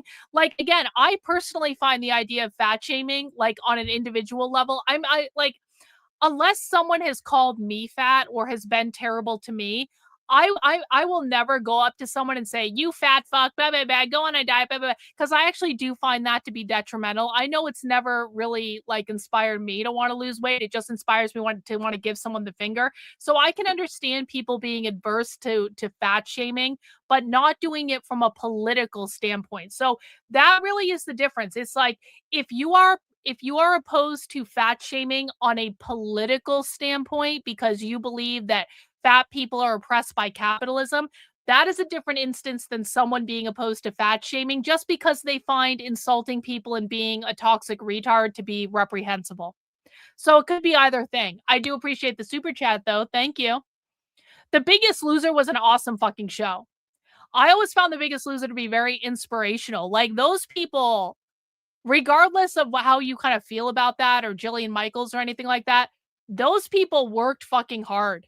Like, I was on a marathon. I was on one of the times I ran the Boston Marathon, there was someone from The Biggest Loser who was on the marathon team, so I got to talk to him a little bit. And it's just like, that was a good show. And of course they canceled it because they said, I bet you leftist culture had to do with canceling The Biggest Loser. Not because they found out Jillian Michaels was a bitch or whatever, but because, like, it's capitalist beauty standards being imposed through television and it's mean and blah, blah, blah. I'm sorry. People lost a fuck ton of weight on The Biggest Loser, and that was awesome. Without naming names, is there's this person who has been a central figure in some quote-unquote body positive or fat spaces, and like is a fat person, and I has didn't written see it. some I'll like look for it. influential books about health and exercise, I think. And that person is a Zionist and has like literally publicly claims that fat activists need to support the state of Israel. And so a radical intervention into that line No of thought would be to way. understand how colonial states like the so-called US and Israel often use the logic of diet culture and fat phobia to uphold like genocidal violence and occupation. So, for example, Israel literally restricts the amount of calories and food that goes into Palestine. I want to be like really clear here that I'm in no way equating being a fat person or being someone targeted by diet culture in the US with being a I don't Palestinian remember, living honestly. under Israeli Don't apartheid or remember. Israeli occupation. But I think understanding how diet culture and fat phobia is used as a tool of colonialism and occupation, I think that's really important for thinking about fat liberation as an internationalist and anti-colonial project. And I think that leads the way for some really exciting potential coalition between fat activists and, you know, those of us fighting for the liberation of Palestine. Absolutely. I had no idea that. Okay, I just want to remind people this conversation was recorded back in 2021. So when they're talking about the liberation of Palestine, this was years before October 7th. That is because the Free Palestine movement on the left has always been a thing. They've always been opposed to what Israel's doing in Palestine. It did not just start on October 7th. And remember, she's talking about the intersections of the Free Palestine movement with the fat liberation movement, because again, The left in the United States believes that Israel are the settler colonists who stole the land from the Palestinians. They believe Israel is a settler colonial state. They also believe America is a settler colonial state that stole the land from the indigenous people. They dislike Israel for exactly the same reason as they dislike America. Just because they dislike Israel does not mean we're on the same team with them for also disliking Israel. We dislike Israel for completely different reasons than they do. They dislike both Israel and the United States because they are settler colonial states that were formed by capitalism to support capitalist ideals, and therefore it is connected to fat liberation because fat liberation is also being oppressed by capitalism, by diet culture. So, and they were talking about this years ago. This is before Queers for Palestine, which is kind of exactly the same thing. Queer is a far left ideology that wants to overthrow capitalism, capitalist normativity, the norms that uphold capitalist society. So, Queers for Palestine is exactly the same thing. I'll check that in a second, Mies again. Queers for Palestine is exactly the same thing as why fat liberation is related to pro-Palestine. I hope people understand that. One in the chat if you understand what I just said, two in the chat if that's confusing. I need to look at what Misakan sent me again, because apparently he sent me something else.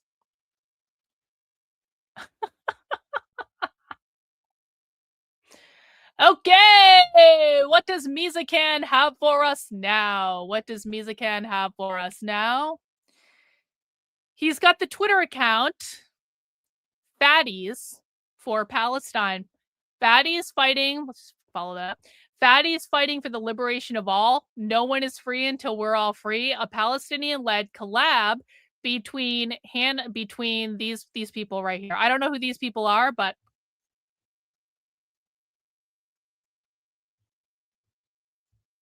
okay. Okay, I'm gonna have to go through this account later, aren't I? Yeah. I have to go through this account later. Oh, God. They have t-shirts. Oh, there's the watermelon. Oh, the watermelon's on the t-shirt. Okay. All right.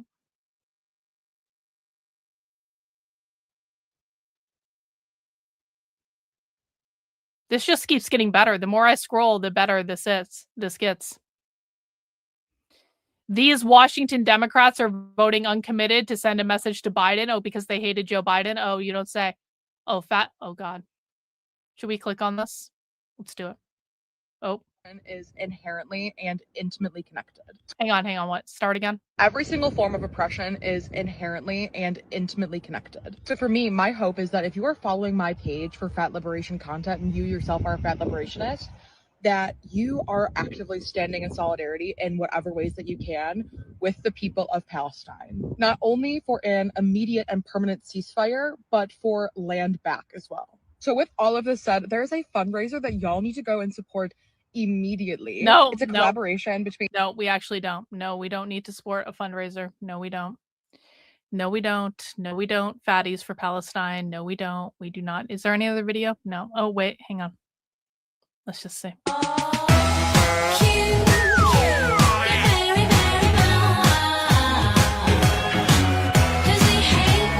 Thanks, white supremacy! Because white supremacy is inherently fatphobic. Okay. Was there a video with the bald one? That's not a video, though. It's just a picture. That's not a video, just a picture. All right. Let's go back to the thing. Let's go back here. We have enough time to finish this before movie night, so let's hunker down.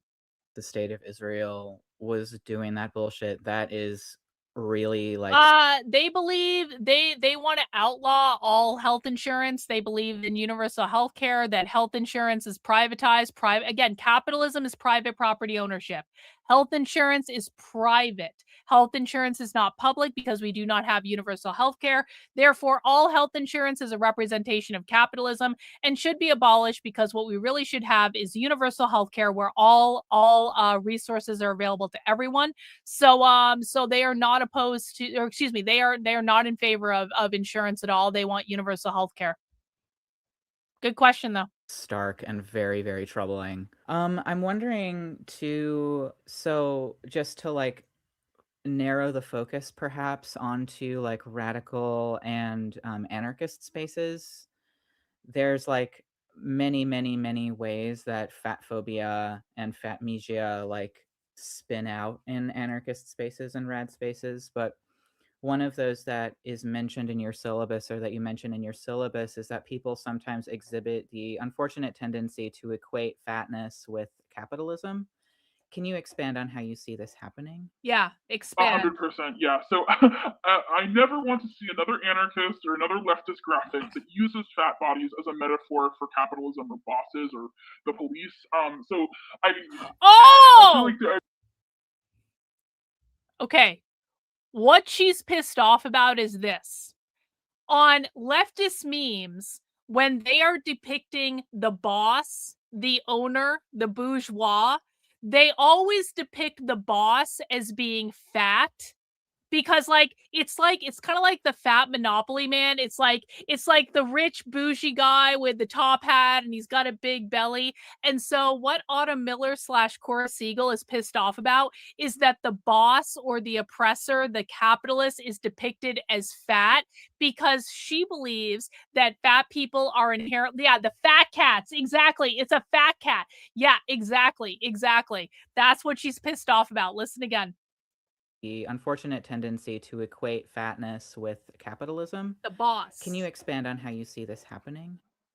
100%, yeah. So I never want to see another anarchist or another leftist graphic that uses fat bodies as a metaphor for capitalism or bosses or the police.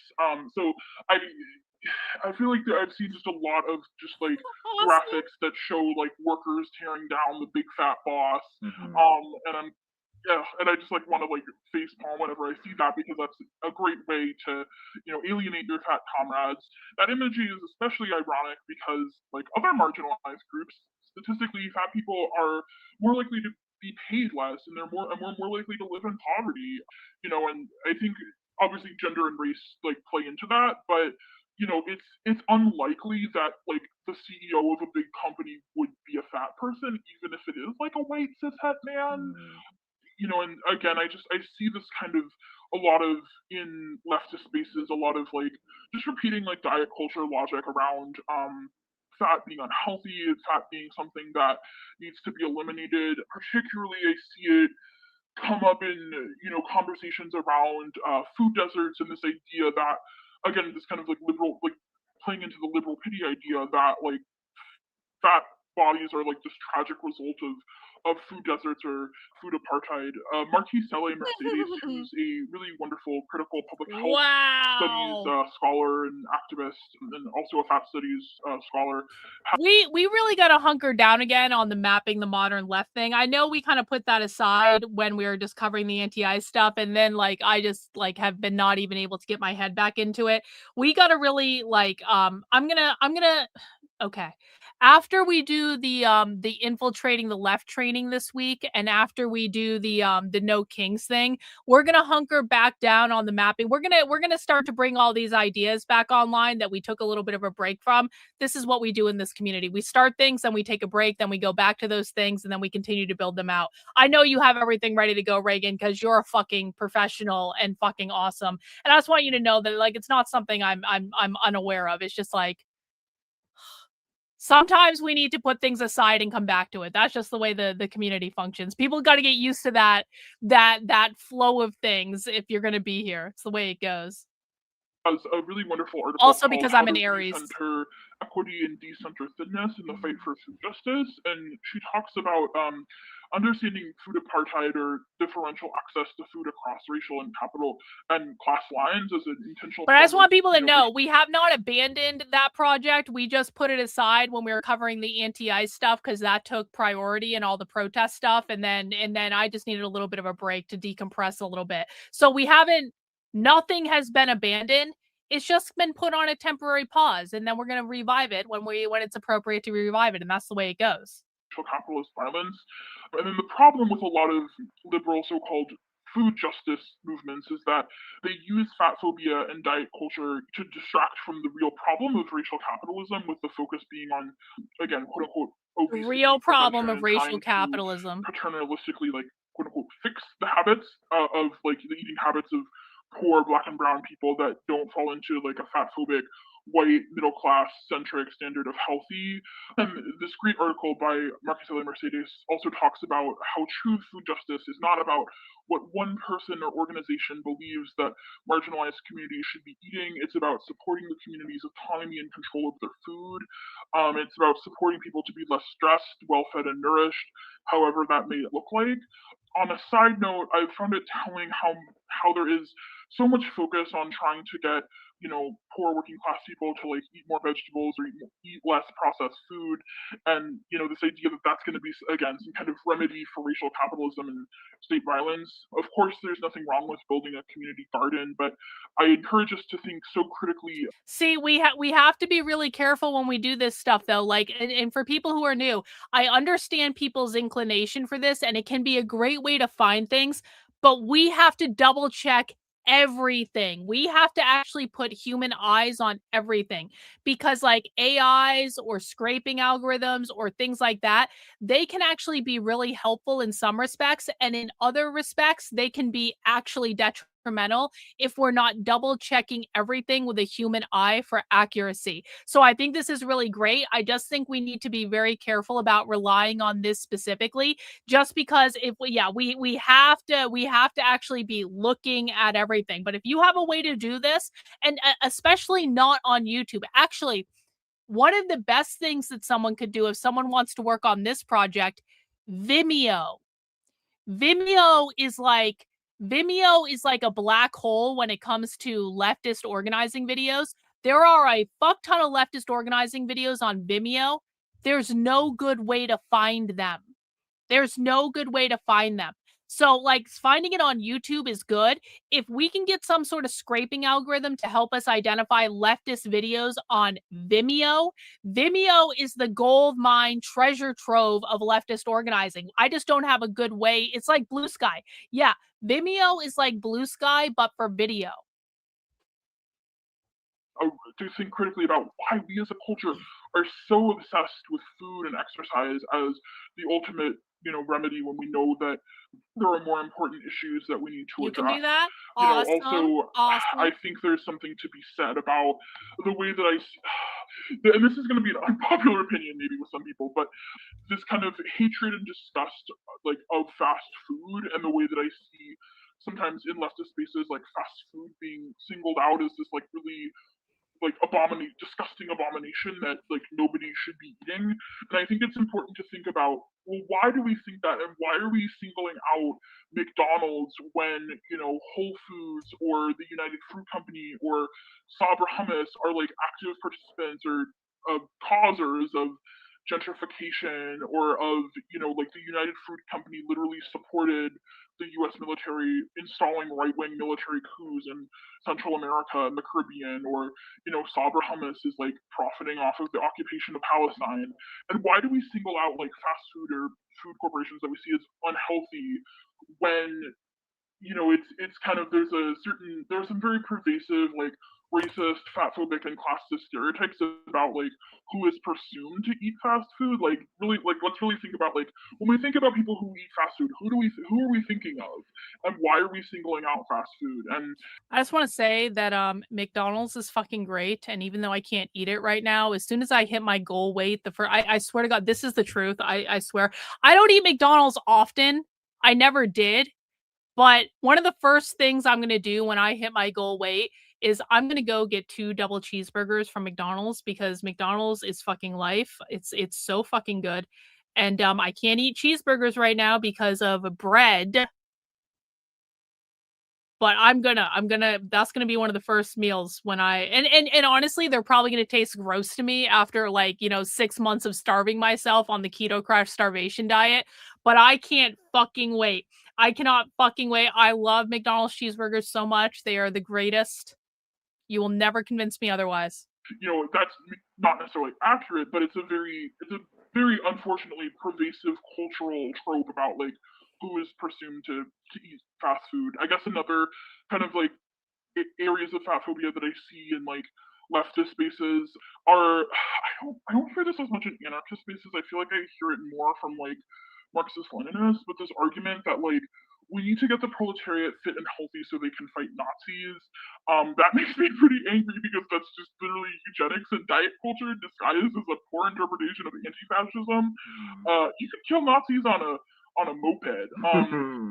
Oh yeah. You know, like for sure, like, and there's, you know, there have been a lot of really kick-ass, like, fat and disabled No, anti-fascists who are like that's a good idea. literally Grinding doing is that awesome. work. You know, on the, I guess on the, maybe on the more anarchist side, I guess I see fatphobia kind of coming up as sometimes in lifestyle politics, and this idea that in order to like be a devoted anarchist, we need to be vegan and we need to be, you know, like dumpster diving and living in a squat. And like I think we need to really kind of abandon those lifestyle politics. You know, there's nothing wrong with being vegan or dumpster diving, but like it doesn't make someone more of a comrade if they're not and if they don't want to do that. And just like Comrade. our politics are not defined by like the food we eat or by, you know, whether or not we choose to live in a decaying squat. Yeah, thank you so much for talking about fast food and like exercise. I definitely see that meme in anti-fascist spaces that like really fetishizes exercise. The like, a fascist worked out today, did you? Or something like that. I've seen that so much on Instagram lately. A fascist worked out today, or like yeah, like leftists showing their workout routines because they're like, a fascist worked out today. Why haven't you done that? That's all over fucking Instagram today. Guys, I gotta pee. I'll be right back. As a reminder, movie night is starting in the Discord. It's 25 minutes. We're gonna hang out here, listen to this fat liberation shit until movie night starts. If you are a channel member, you can find the link in the post tab on YouTube. You can also find it in the chat on Substack if you're a supporter over there instead. Please make sure you join the Discord. I'm going to log into it in a second to verify anyone that's new to the Discord. To get ready for movie night, we are watching Fahrenheit 451, the original, not the shitty remake, at 9 p.m. tonight. We're going to listen to this until we get there, but I'm going to pee real quick. I'll be right back. Let me know if I miss anything. And also, like, yeah, and the topic of veganism is also really interesting. Like, there's definitely a lot to be said about it. I think I myself have definitely noticed not all like leftist vegans that I've come across have like exhibited this tendency, but sometimes I see people doing veganism in order to, and I don't want to like use judgy language, and I might cut this out. So like between you and me, to maybe like mask some like very like troubled relationship with food itself. I've noticed that too, yeah. So like, and like using politics to like bury that or whatever. I mean, using politics to also bury like a classism and a fatphobic tendencies as well. And like be vegan, like that's fine, but like do so for, you know, for reasons that like aren't contributing to the oppression of people around you. Absolutely. Yeah, thank you for saying that. I agree with that 100%. And I guess I just have trouble. Like, I have no problem with people being vegan. Like, if you want to be vegan, go for it.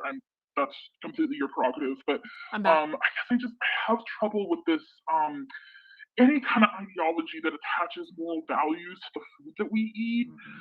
You know, and I think that there are, and this is like maybe it's a longer conversation, but I think that there are, you know, like important things to be said about like like a decolonial or an indigenous Thank you. worldview, like developing a more like symbiotic relationship with like animals and nature as opposed to this like very exploitative worldview coming from capitalism and colonialism.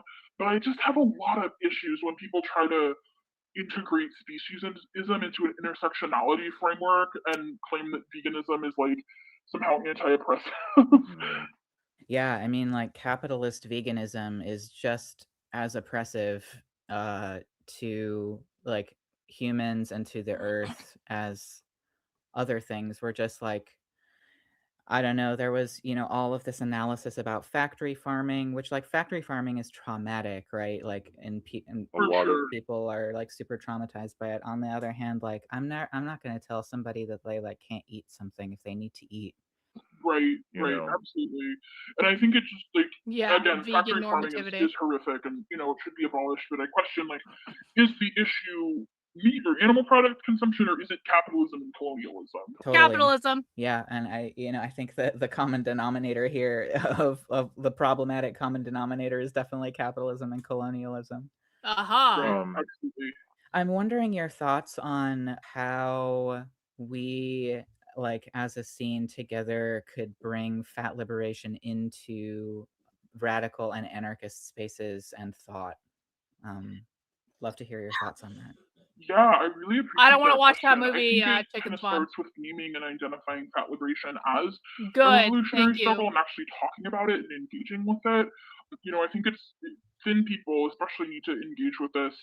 I made a graphic that will soon be a zine, which I'm super excited for it to be a zine. But it should be on my friend's Instagram, and I can send a link to that. It's about making in-person militant actions with a diversity of tactics accessible for fat and disabled comrades. And I think sometimes it's just a matter of, you know, whether it's a direct action or a meeting or a, you know, community space, really asking the question of like, can we all go? Can everybody like fit in this space? Literally, you know, like I've been in a lot of spaces where like I'm very uncomfortable because the chairs are not made for fat people, or, you know, I don't feel like I'm the only fat person there, or the door is not wide enough. And I think that's also, you know, really kind of hand in hand with like disability justice and thinking about how like accessibility and disability justice is like a framework that we constantly need to be like operating within. I think also, you know, it's important to call out or like confront fat phobia when we see it, whether that's like in the broader world or whether that's in with our like revolutionary or like organizing circles. I think it's really important to share and amplify the work of revolutionary fat liberation and activists.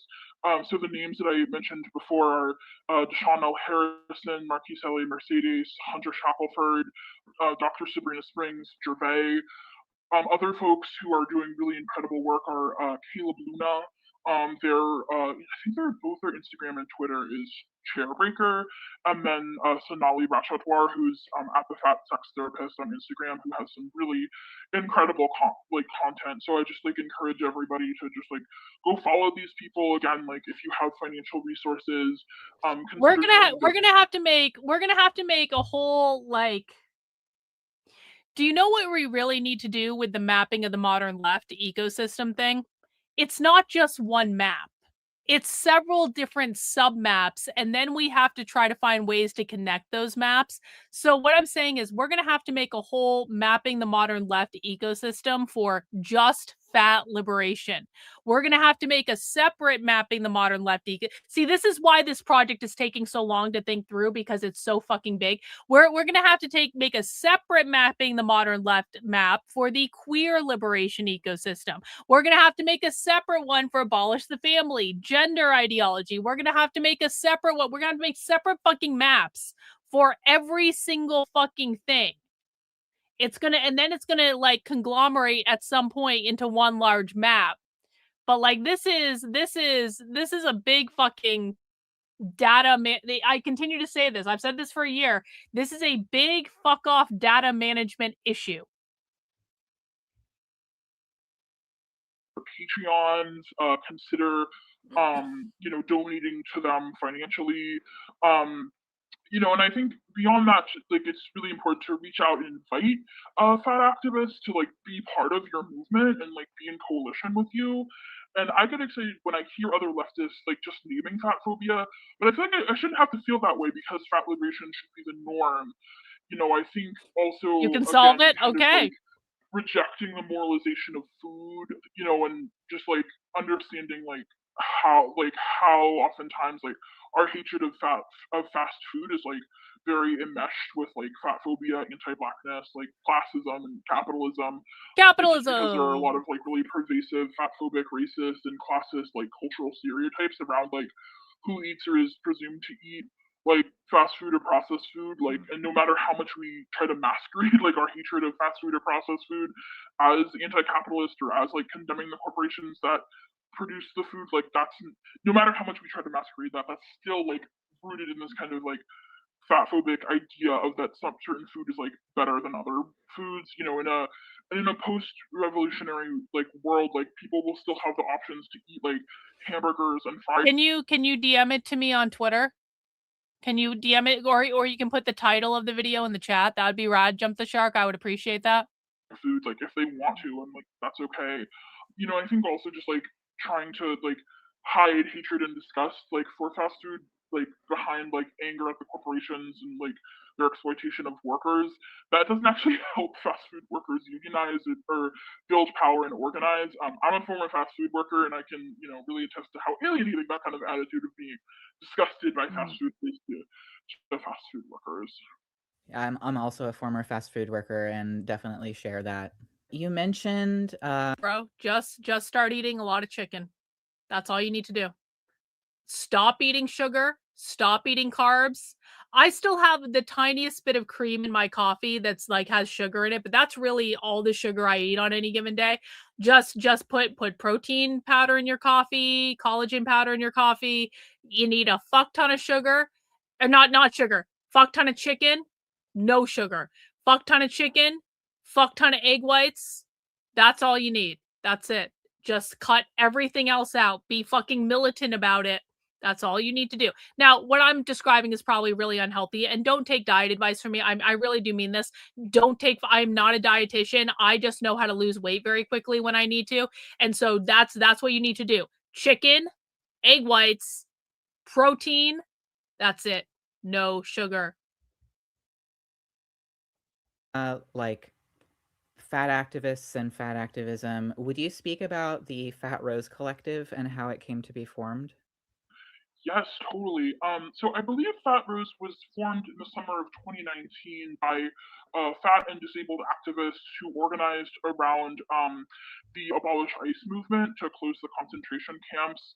Um, and they were specifically identifying that fat and disabled people have a specific stake in abolition because, again, our experiences are in no way the same of those incarcerated in prisons or in ICE detention. We do know what it's like to be treated as disposable.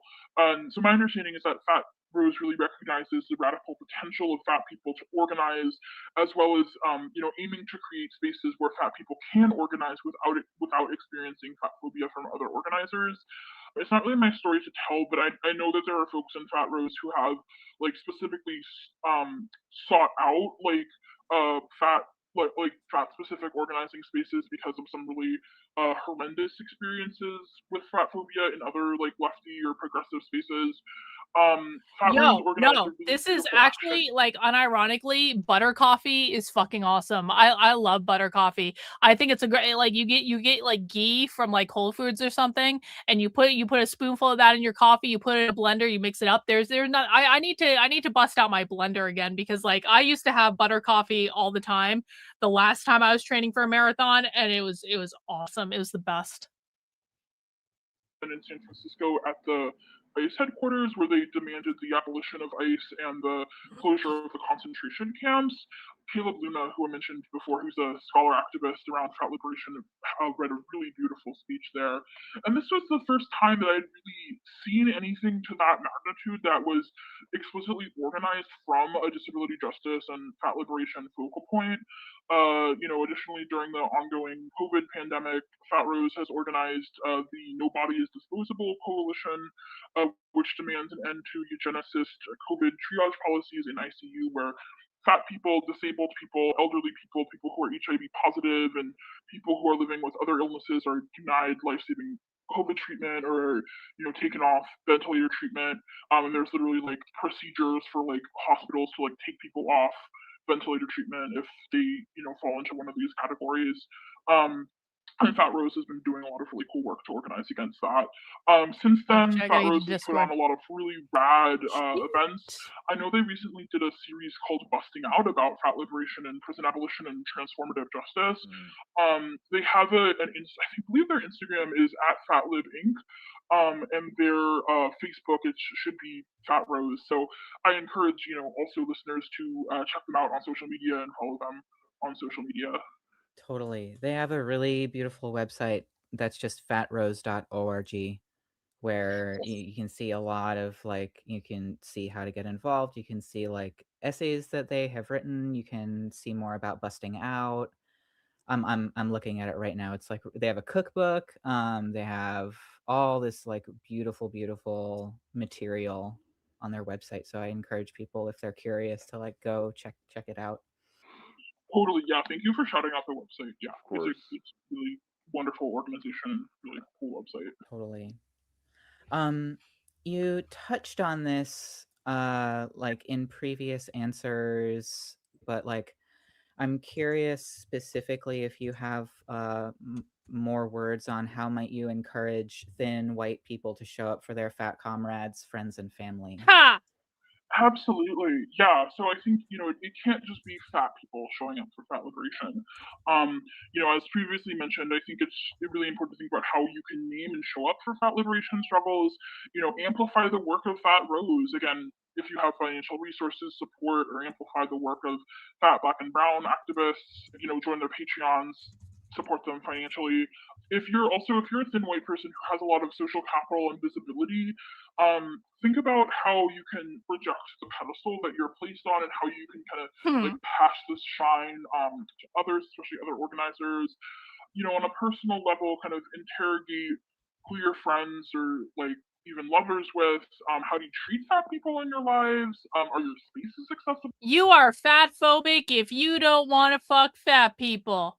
Just remember that, guys. You are fat phobic if you do not want to fuck fat people. I am posting the link out to the supporter Discord right now. If you haven't joined yet, if you are a new member of the channel, you can find the link to the supporter Discord at the very top of the post tab on YouTube. I'm about to post it out to the Substack as well. For fat people. I think also it's important to kind of unpack desirability politics and especially unpack the idea that like fatness is inherently unattractive. And I really just want to say that that's True, there are not a just lot of about people dating attracted to fat preferences. people. Nobody is forcing you to date or sleep with fat people. But Caleb Luna, who's a really brilliant fat scholar activist, recently wrote on their Instagram about how desirability politics affects them like way beyond just dating. It's about how they're able to access resources like healthcare and professional opportunities.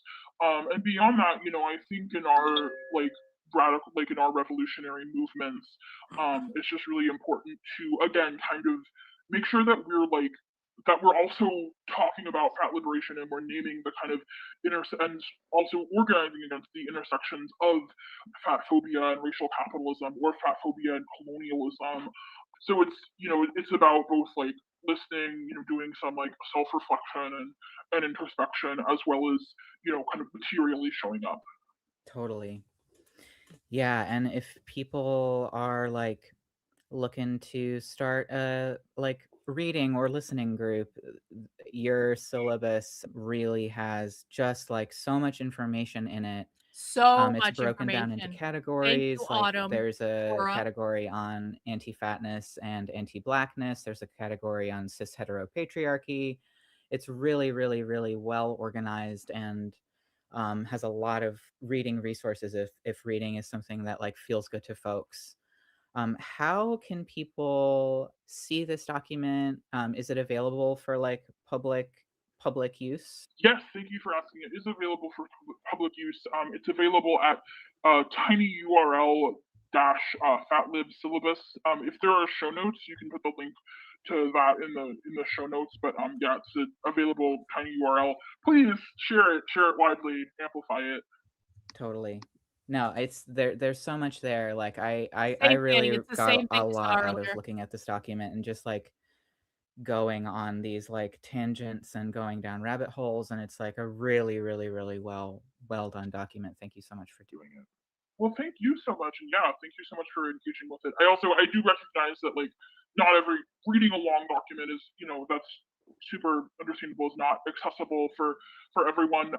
If there are people who feel like better listening to podcasts, there's a really great one that I mentioned before called Food Psych. There's also just like sometimes like following people on Instagram, like following at the Fat Sex Therapist. There's another oh my gosh, there's another podcast that the name of it is escaping me. But it's if you go to her name is Aubrey Gordon. Her Instagram is at your fat friend. She I think has a link to the podcast, but it talks like especially about like fat phobia and like wellness culture and kind of unpacking like what we've been taught to think about wellness culture. So I just want to say that there are options that don't necessarily like involve reading. Another great resource is Gervais. Also, I think has created a bunch of like YouTube and TikTok videos, and they're a really incredible fat black like philosopher and artist. So they have a lot of also great resources that aren't necessarily like long documents. That's awesome. And I'll link all of those that you mentioned in the show notes. Amazing. Thank you so much.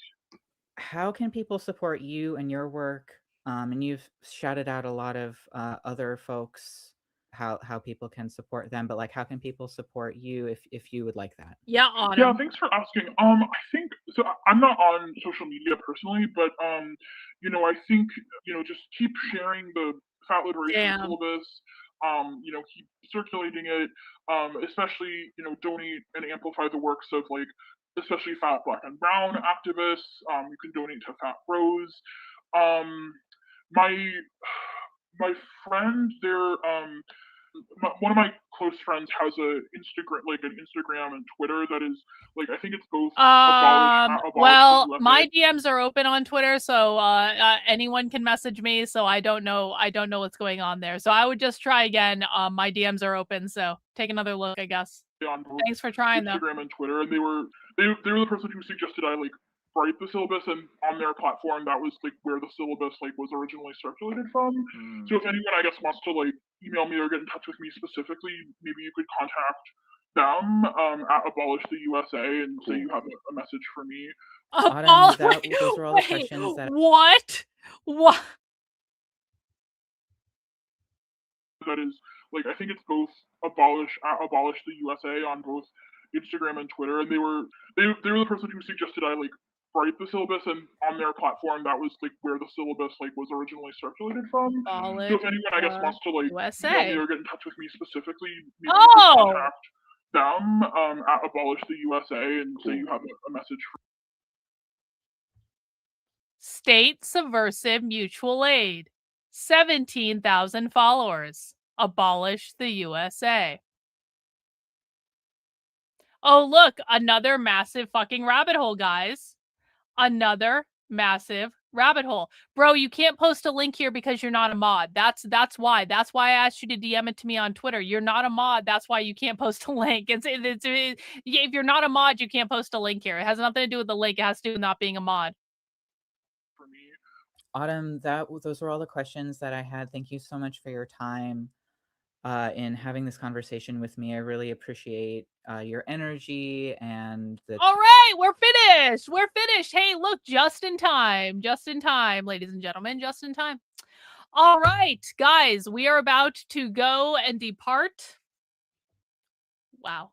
We are about to go and depart for the supporter Discord, where we will be watching Fahrenheit 451 tonight, the original 1970s, I think, classic. If you have never seen the original Fahrenheit 451, I strongly recommend you come and join us because it is a great movie. I can't wait to sit back and watch it with everyone else. If you just became a new channel member or you're a channel member and you haven't joined the supporter Discord yet, please refer to the post tab. How do you get to the post tab? Is here. I will show you real quick. I'll show you. Hang on.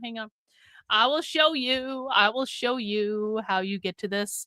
You go to my channel homepage. You go to the post tab, and if you are a member of the channel, not on this account, but on your account, the very first link you see will be a link to the supporter Discord. If you have just joined, I have literally verified everyone that has asked to join. So if you would like to join us for movie night, go find the link. If you are on the Substack, you can find it in the chat on the Substack, where I post it every single week. We do movie nights on Sunday nights and Monday nights. MacB does movie nights on Monday nights at 9 p.m. We really appreciate him doing that.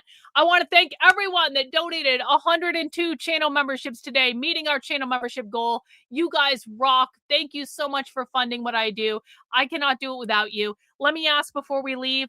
1 in the chat if you learned something new today that you didn't know before you came here. 2 in the chat if you knew all this already and this is new information. Again, bro, yes, you can. If that's something going on with your Twitter, my DMs are open on Twitter. Literally anyone can message me on Twitter. So you can message me on Discord too if you want, but my DMs are open on Twitter. 1 in the chat if you learned something new. 2 in the chat if you learned nothing and this was a big waste of your time. Looks like a lot of ones. Looks like a lot of ones on Listen, ding, ding, ding. I see you over on Rumble. I see you guys as well. I pay attention to the Rumble chat. If you aren't participating in the Rumble chat, I don't know what to say, but I appreciate everyone watching over on Rumble. I appreciate the channel memberships over on Rumble. I appreciate everyone who got to learn something new today. We're going to do another class stream tomorrow. We're going to be talking more about queer stuff tomorrow, I'm pretty sure, unless something happens. So we got another full day class tomorrow. I hope you guys come. I hope you continue to learn. Please share the information out with your friends, your family. Get them to come to the streams. Tell them not to whine or complain or anything like that and just sit back and learn for a little while. We're going to get along just fine.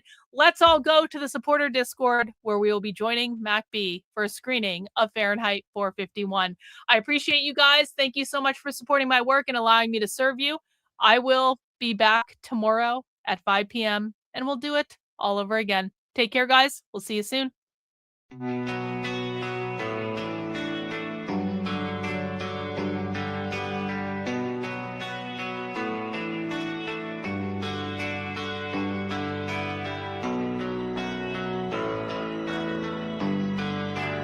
How are you feeling? How long have you been here? 3 months, May 17th. And what brought you here? That's difficult to answer.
Eventually resulted in your being here in the hospital.